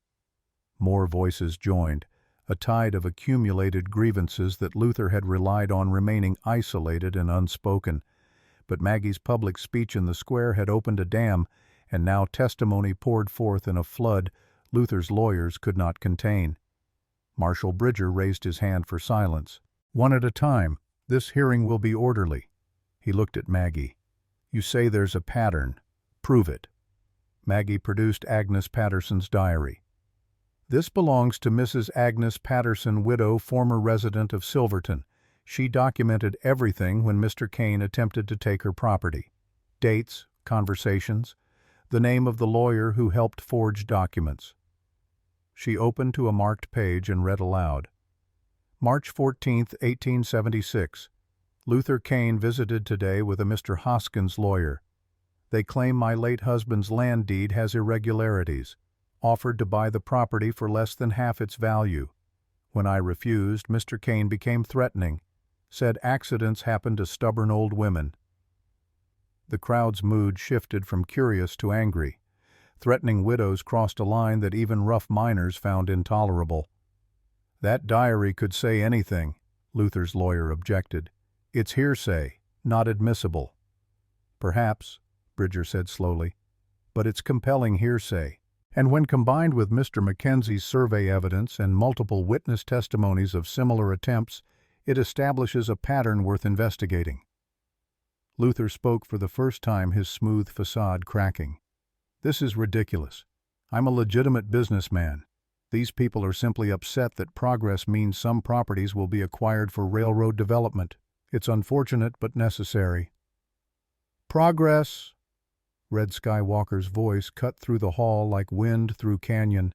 The old Ute stood, and the crowd quieted to hear him. White man always talks of progress when he means taking. Called it progress when you took Ute land. Progress when you broke treaties. Progress when you forced people onto reservations. He fixed Luther with dark eyes that had witnessed too much. This is not progress. This is theft wearing fancy words. The opinion of a savage is hardly relevant. Luther snapped his control, finally breaking. The crowd's response was immediate and hostile. Even those who held prejudices against the Ute recognized disrespect when they heard it. Red Skywalker was known, respected. His word carried weight that Luther's money could not buy. Father Miguel stood. I have known Bear Mackenzie for 20 years. He has lived at Thunder Basin that entire time, helped lost travelers, shared meat during hard winters, asked nothing in return.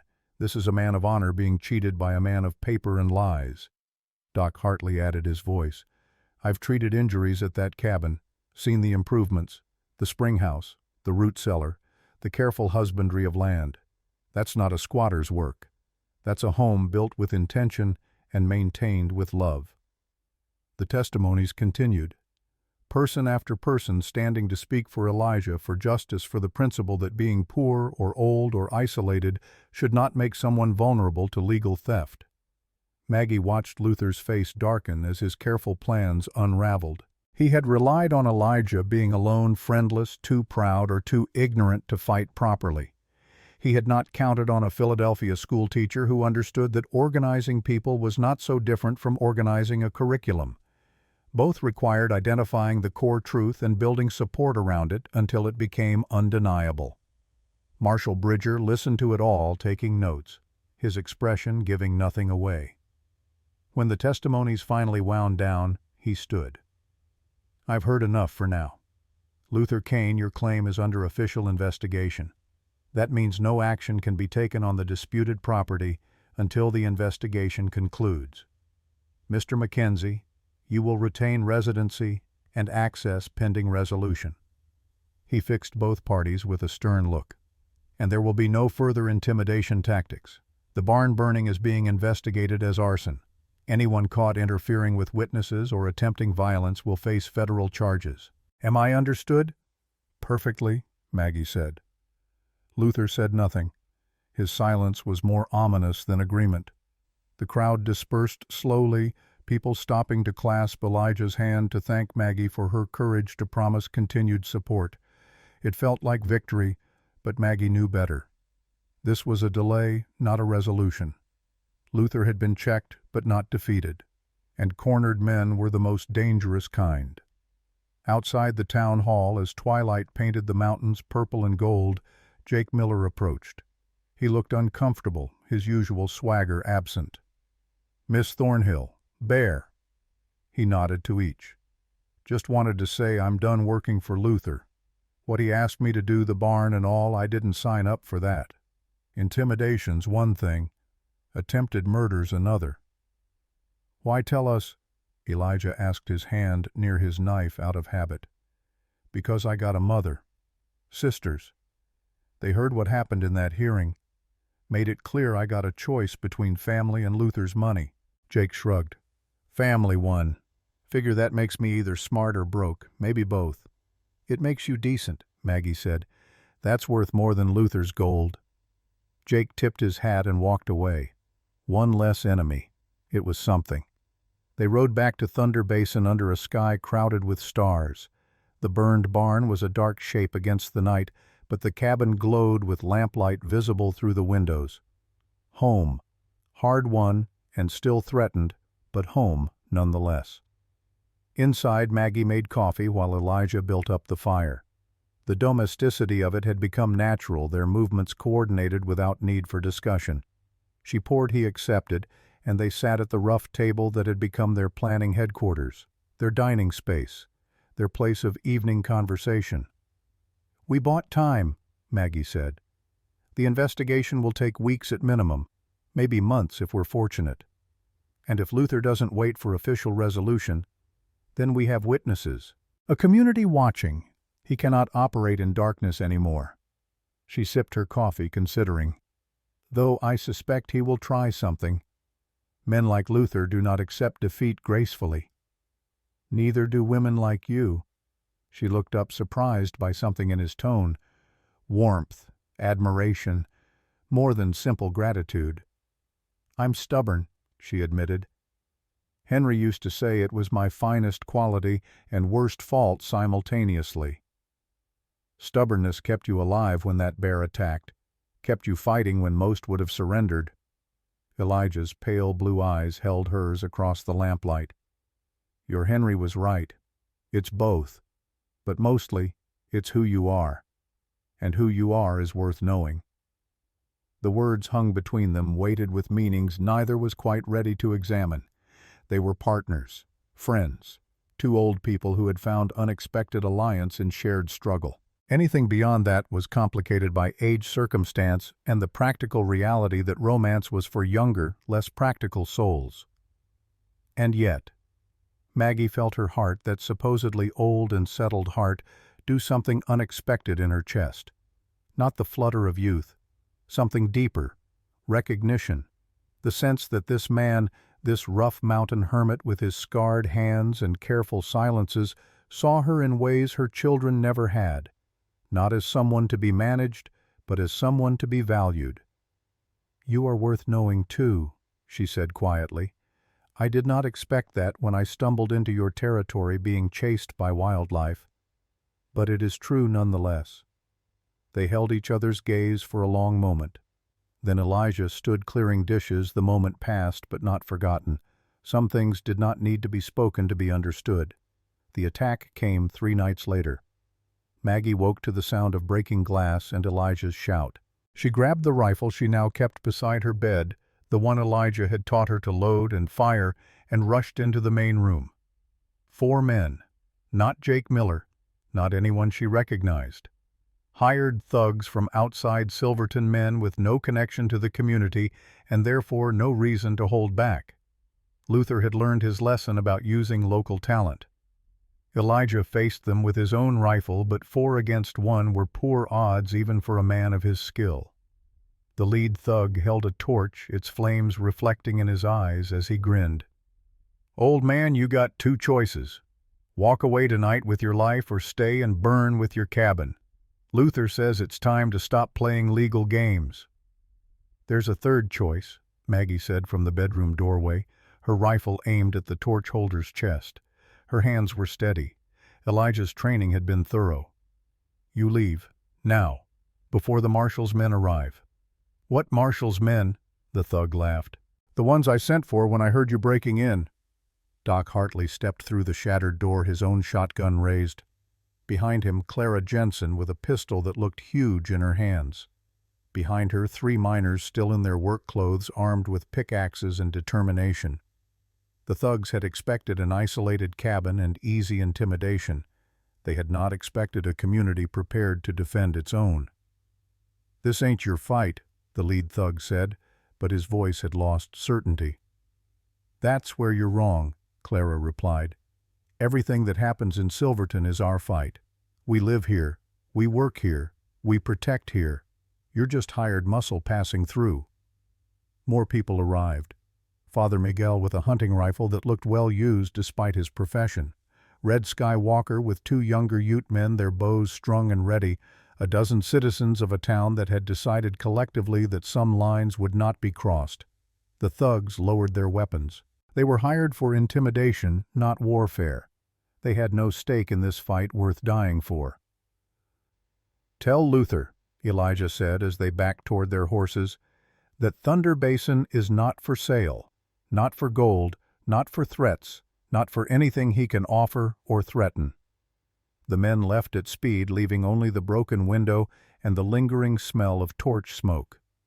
Marshal Bridger arrived an hour later, summoned by runners Clara had sent the moment she heard about Luther's hired men arriving in town. He surveyed the scene, took statements, and his expression grew increasingly grim. "This crosses the line," he said finally. "Attempted arson, assault, destruction of property. I can arrest Luther for conspiracy." "Can you make it stick?" Maggie asked. "With these witnesses, with Doc Hartley and Father Miguel willing to testify?" Bridger nodded. "Yes. The territorial judge will listen. Luther overplayed his hand." They arrested Luther Kane the next morning. He went with dignity, still confident in his lawyers and connections, but his empire was crumbling. The investigation into his forged documents was finding more than survey discrepancies. They were finding patterns, a network of fraud spanning years and multiple properties. The trial took place 2 weeks later in the territorial capital. Maggie and Elijah traveled there with Marshal Bridger, along with Clara Doc Hartley, Father Miguel, and Red Sky Walker. An unlikely delegation united by principle and shared cause. The territorial judge was a severe woman named Martha Hawthorne, one of the few female judges in the West appointed because she was known for not suffering fools or corruption.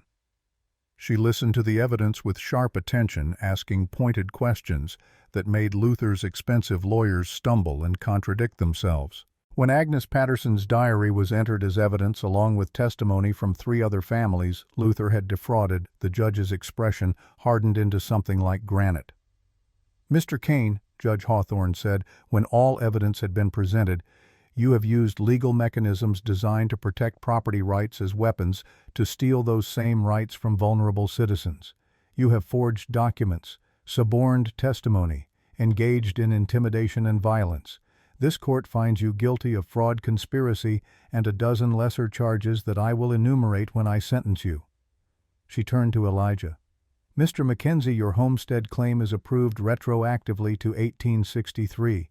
Thunder Basin is legally yours, with all improvements and rights pertaining thereto." The courtroom erupted in applause. Maggie found tears running down her face. Beside her, Elijah sat very still, as if he did not quite believe what he had heard. Luther was sentenced to 10 years in territorial prison. His properties gained through fraud were returned to their rightful owners or sold to compensate victims. The railroad company, embarrassed by the association, issued public statements distancing themselves from his methods. Justice, slow and uncertain though it had been, prevailed. They returned to Silverton as heroes, though both Elijah and Maggie found the attention uncomfortable. A celebration was organized in the town square, music and dancing, food contributed by dozens of families, children running between adults, their laughter the sound of a community that had found cohesion through shared struggle. Clara pulled Maggie aside at one point, pressing a glass of something stronger than water into her hand. "You did good, Philadelphia. Real good. This town needed reminding that we're stronger together than alone. I simply did what needed doing. That's what all heroes say." Clara clinked her glass against Maggie's. "Question is what, now? You staying?" Maggie looked across the square to where Elijah stood talking with Red Sky Walker. The 2 old men finally reconciled after years of separation. She thought of Thunder Basin, the cabin that had become home, the mountains that had taught her she was not as old or as finished as the world insisted. "Yes," she said, "I believe I am staying." "Good. Town needs teachers, real ones, not whatever we've been making do with." The party continued into the night. At some point Father Miguel produced a fiddle and began playing reels that had the whole square dancing. Maggie found herself pulled into the movement, her body remembering steps she had not danced since Henry had been alive. Elijah appeared at her elbow as one song ended. "Don't suppose you dance?" he asked, awkward in a way she had never seen him. "I do, though I cannot promise grace. It has been many years." "Me too. But if we're both bad at it, maybe we'll be bad together." She took his hand. They danced slowly and with frequent missteps, but together. Two old people who had learned that slow did not mean stopped. That age did not mean surrender. That sometimes the best partnerships were forged not in youth's passion, but in the careful recognition of shared strength. Above them, the stars wheeled in their ancient patterns. Around them, a community celebrated justice and solidarity. And between them, two people who had found each other in the most unlikely circumstances began to understand that what they had built was worth more than land or legal victories. They had built a life, together, and that was worth fighting for. The mountain stood eternal. The cabin waited in its valley. Tomorrow they would return home to the life they were creating one careful day at a time. But tonight, they danced. Spring came to Thunder Basin with the kind of beauty that hurt to witness. Snow melted from the high peaks in silver ribbons that became creeks, then rivers, then whispers of moisture in the mountain air. The aspens budded green, tender as hope. Wildflowers pushed through the last patches of snow with the determination of things that refused to surrender to winter's memory. Elijah stood on the porch of the rebuilt barn, hammer in hand, surveying work that had taken 3 months and the help of a dozen townspeople.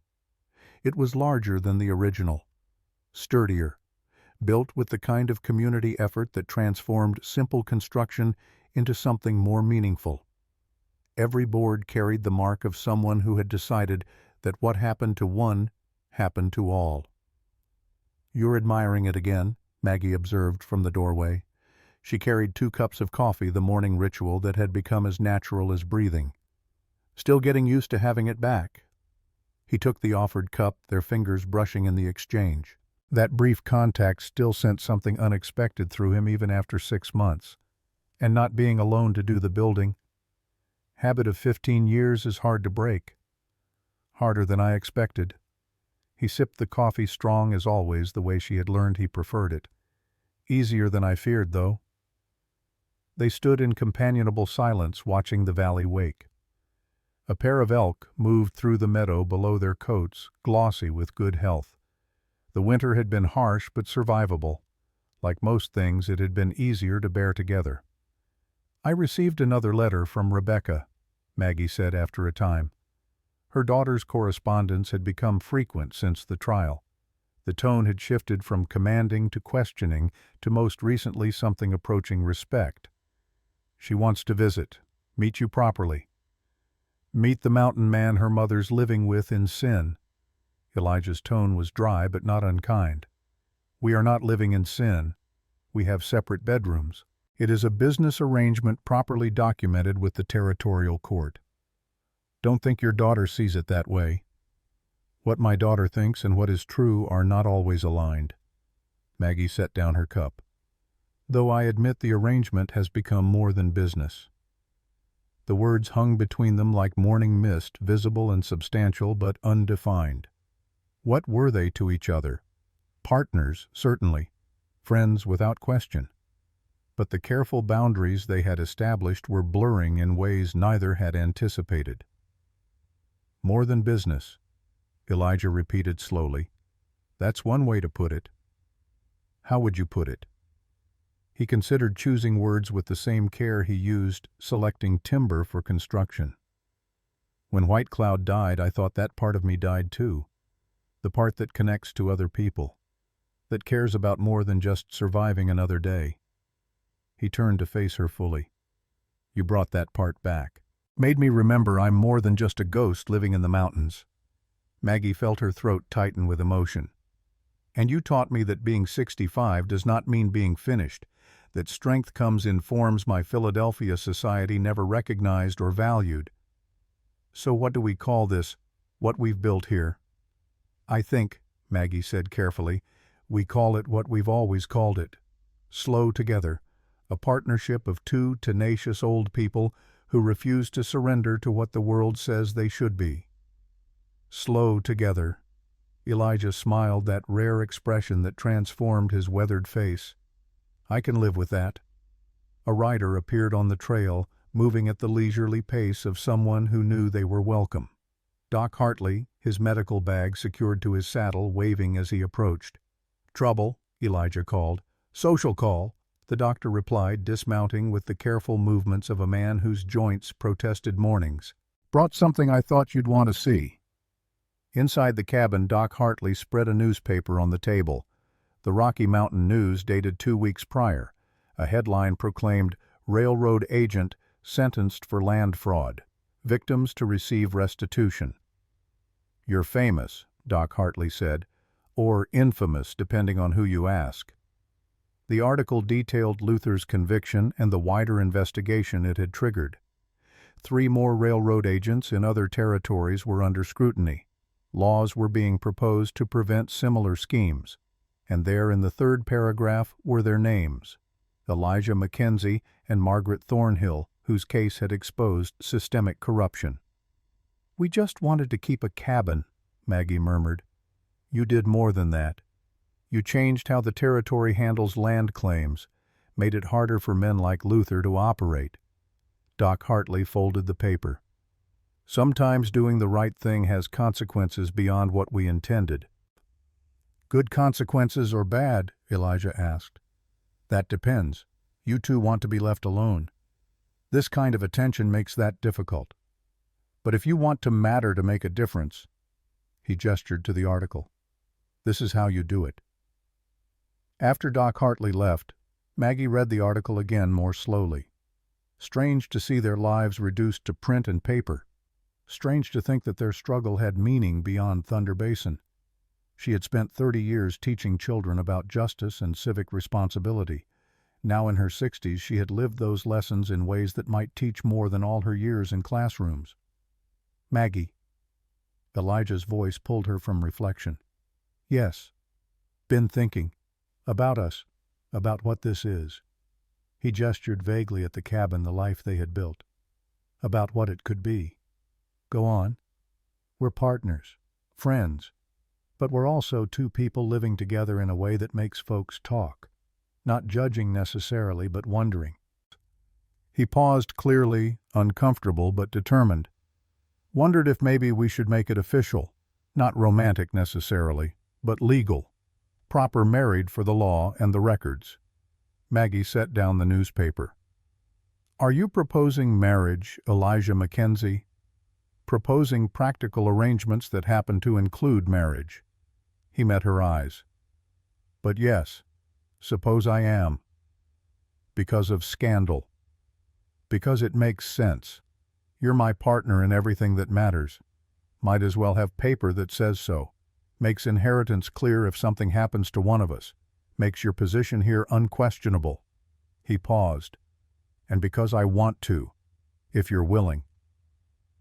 Maggie studied his face, reading the sincerity beneath the practical justifications.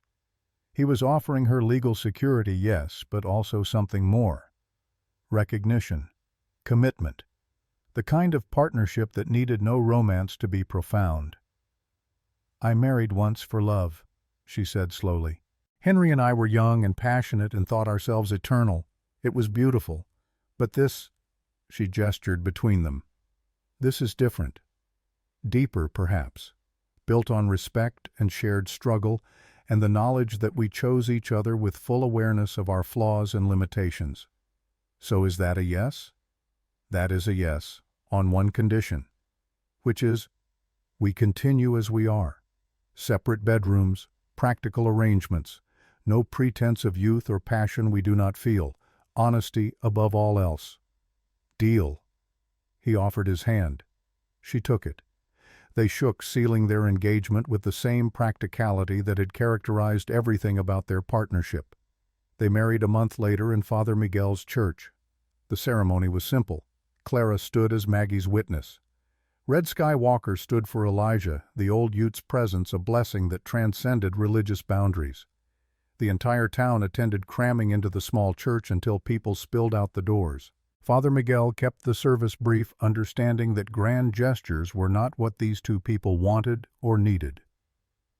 When the time came for vows, Maggie and Elijah had written their own. "I promise," Elijah said, his voice rough with emotion, "to walk slow beside you, to respect your strength and forgive your weaknesses, as I hope you'll forgive mine, to be partner first in all things, and to remember that choosing each other is something we do every day, not just this day."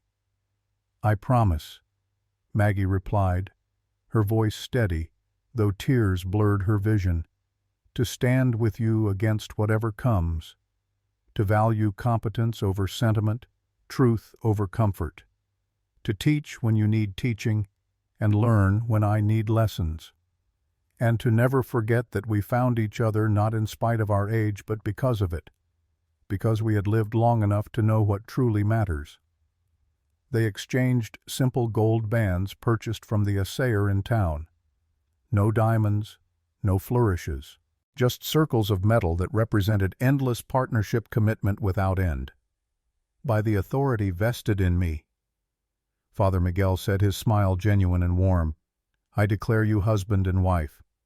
Not because the law requires it, but because your spirits have already chosen each other. May you continue slow together for whatever years God grants you." The celebration afterward was raucous and joyful. Clara had organized food enough to feed half the territory. Music played, children danced between adults. The community that had stood with them against Luther now celebrated this new chapter with equal enthusiasm. Rebecca arrived as the party was winding down, stepping from the stagecoach with the careful grace of someone unused to frontier conditions. She was 40 now, elegant in ways her mother had once been, her expression guarded as she surveyed the rough town and rougher celebrations. Maggie saw her daughter and felt her heart do something complicated in her chest. Love and frustration and hope tangled together. She crossed to Rebecca, aware of Elijah following at a respectful distance. "Mother," Rebecca said, and the word held surprise, not the shocked disapproval Maggie had feared, but genuine surprise at what she saw. Her mother's sun-darkened skin, her capable hands, the way she moved with confidence in this mountain environment. "You look different." "I am different," Maggie agreed. "Rebecca, I'd like you to meet my husband, Elijah Mackenzie." Rebecca studied Elijah with undisguised assessment, taking in his weathered face, his rough clothing, everything that marked him as different from the society she knew. But she was her mother's daughter, and intelligence ran deep. She could see the way he positioned himself near Maggie, protective without being possessive, present without being dominating. "Mr. Mackenzie," she said carefully, "you are not what I expected." "Most folks say that," Elijah replied. "Usually means I'm better or worse than they imagined, rarely what they actually imagined." "And which are you?" "That's for you to judge. But I can tell you this, I love your mother. Not in the way young folks love all fire and poetry, but in the way old folks love when they've learned what matters. She's my partner, my friend, the person who makes me remember I'm human instead of just surviving." Rebecca's eyes went to her mother. "Is that true? Are you happy?" "Happier than I've been in years," Maggie said simply. "I know this is not what you wanted for me. The boarding house in Denver, the respectable widowhood, but this is what I want for myself. A life of purpose and partnership. A place where my strength is valued, not managed." They stood in silence, mother and daughter, negotiating unspoken boundaries. Finally, Rebecca nodded. "Then I suppose I should get to know my stepfather." She offered her hand to Elijah. "Would you show me this famous thunder basin? I want to understand what's worth fighting for." They spent 3 days showing Rebecca the mountain, teaching her to read trails, to identify edible plants, to understand the complex ecosystem that sustained them. At first, she was skeptical, her city sensibilities struggling with the raw physicality of frontier life. But gradually Maggie saw her daughter begin to understand. On the last evening before Rebecca's departure, they sat on the cabin porch, watching sunset paint the peaks in impossible colors. "I owe you an apology," Rebecca said quietly. "I thought you needed protecting. Thought age made you vulnerable. I didn't understand that you needed autonomy more than safety." "You meant well," Maggie replied. "Good intentions are not the same as good actions." Rebecca took her mother's hand. "I see what you've built here. The community that respects you. The life that challenges you. The partnership with Elijah that's based on equality rather than need. I was wrong to want you diminished for my comfort." "You weren't entirely wrong. I was lonely in Philadelphia, adrift after your father died. But coming here, fighting for this place, it gave me back purpose. And Elijah gave me back my strength. Or perhaps reminded me it had never left, only been ignored." Rebecca stayed an extra day, then 2 more, reluctant to return to Denver's civilized comforts now that she understood what her mother had found in the mountains. When she finally left, it was with promises to return to bring her children, to let them know their grandmother not as a frail old woman to be managed, but as someone who had fought and won against forces that would have destroyed lesser people. Over the years that followed, their community continued to grow and change. Clara Jensen sold her boarding house in 1884 to a young couple from Kansas and moved into a small cottage she built near Maggie's school. She spent her days helping Maggie teach, bringing practical frontier wisdom to complement the formal education. The children loved her stories almost as much as they respected Miss Maggie's lessons. Clara passed away peacefully in 1896 at age 70, surrounded by former boarders and students who had become her chosen family. Jake Miller's transformation surprised everyone, except perhaps Maggie, who had always believed people could change. After leaving Luther's employ, Jake worked as a deputy under Marshal Bridger, using his knowledge of criminal tactics to catch rather than commit crimes. When Bridger retired in 1887, Jake became town marshal. He married a widow named Sarah Chen, who ran the mercantile, and together they raised 3 children who grew up hearing the story of how their father chose decency over gold. Jake attended both Maggie's and Elijah's funerals, one of the few who knew the complete story of how 2 old people had changed a town by refusing to surrender. The years that followed were not easy. Nothing about mountain life was easy. But they were full in ways Maggie had not experienced since Henry's death. She established a small school in Thunder Basin, teaching children from surrounding homesteads. Elijah built a reputation as someone who could track lost travelers, find missing children, solve problems that required mountain knowledge and steady hands. They aged together, slowly as they had promised. Elijah's arthritis worsened in his hands, making fine work difficult. Maggie's eyesight dimmed, requiring spectacles for close work. But they compensated for each other's weaknesses, celebrated each other's remaining strengths. 5 years after their marriage, Red Skywalker died peacefully in his sleep. They mourned with the Ute community, Elijah speaking at the burial in halting Ute words he had not used in years. The old man's wisdom had guided them through their darkest moments. His absence left a space that nothing could fill. 7 years after Luther's conviction, they received word that he had died in territorial prison. Neither felt celebration at the news. Justice did not require rejoicing in another's suffering. It simply required consequences for actions. Luther had faced his consequences. That was enough. That same year brought an unexpected visitor. Liam Brennan, Elijah's son, now 50 years old, and a respected elder among the Ute, arrived at Thunder Basin with his wife and 3 children.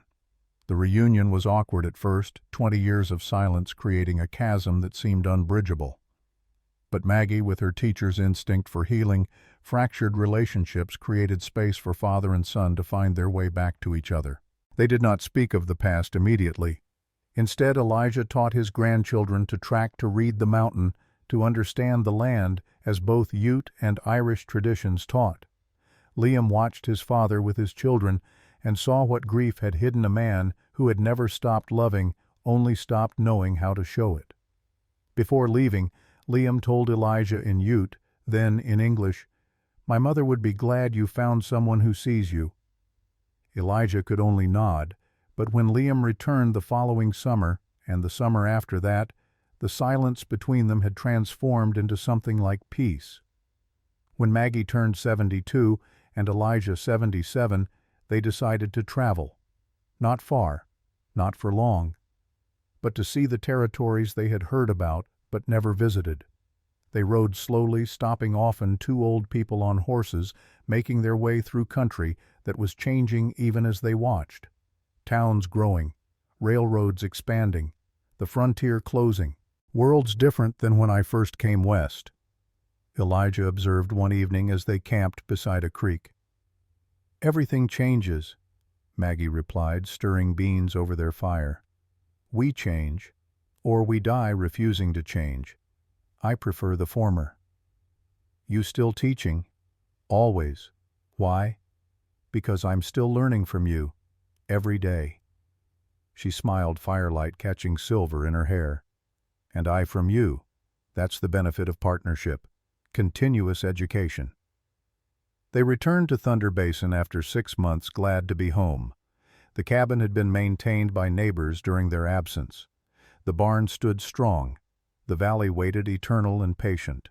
More children came to Maggie's school. More lost travelers found their way to Elijah's door seeking guidance or shelter.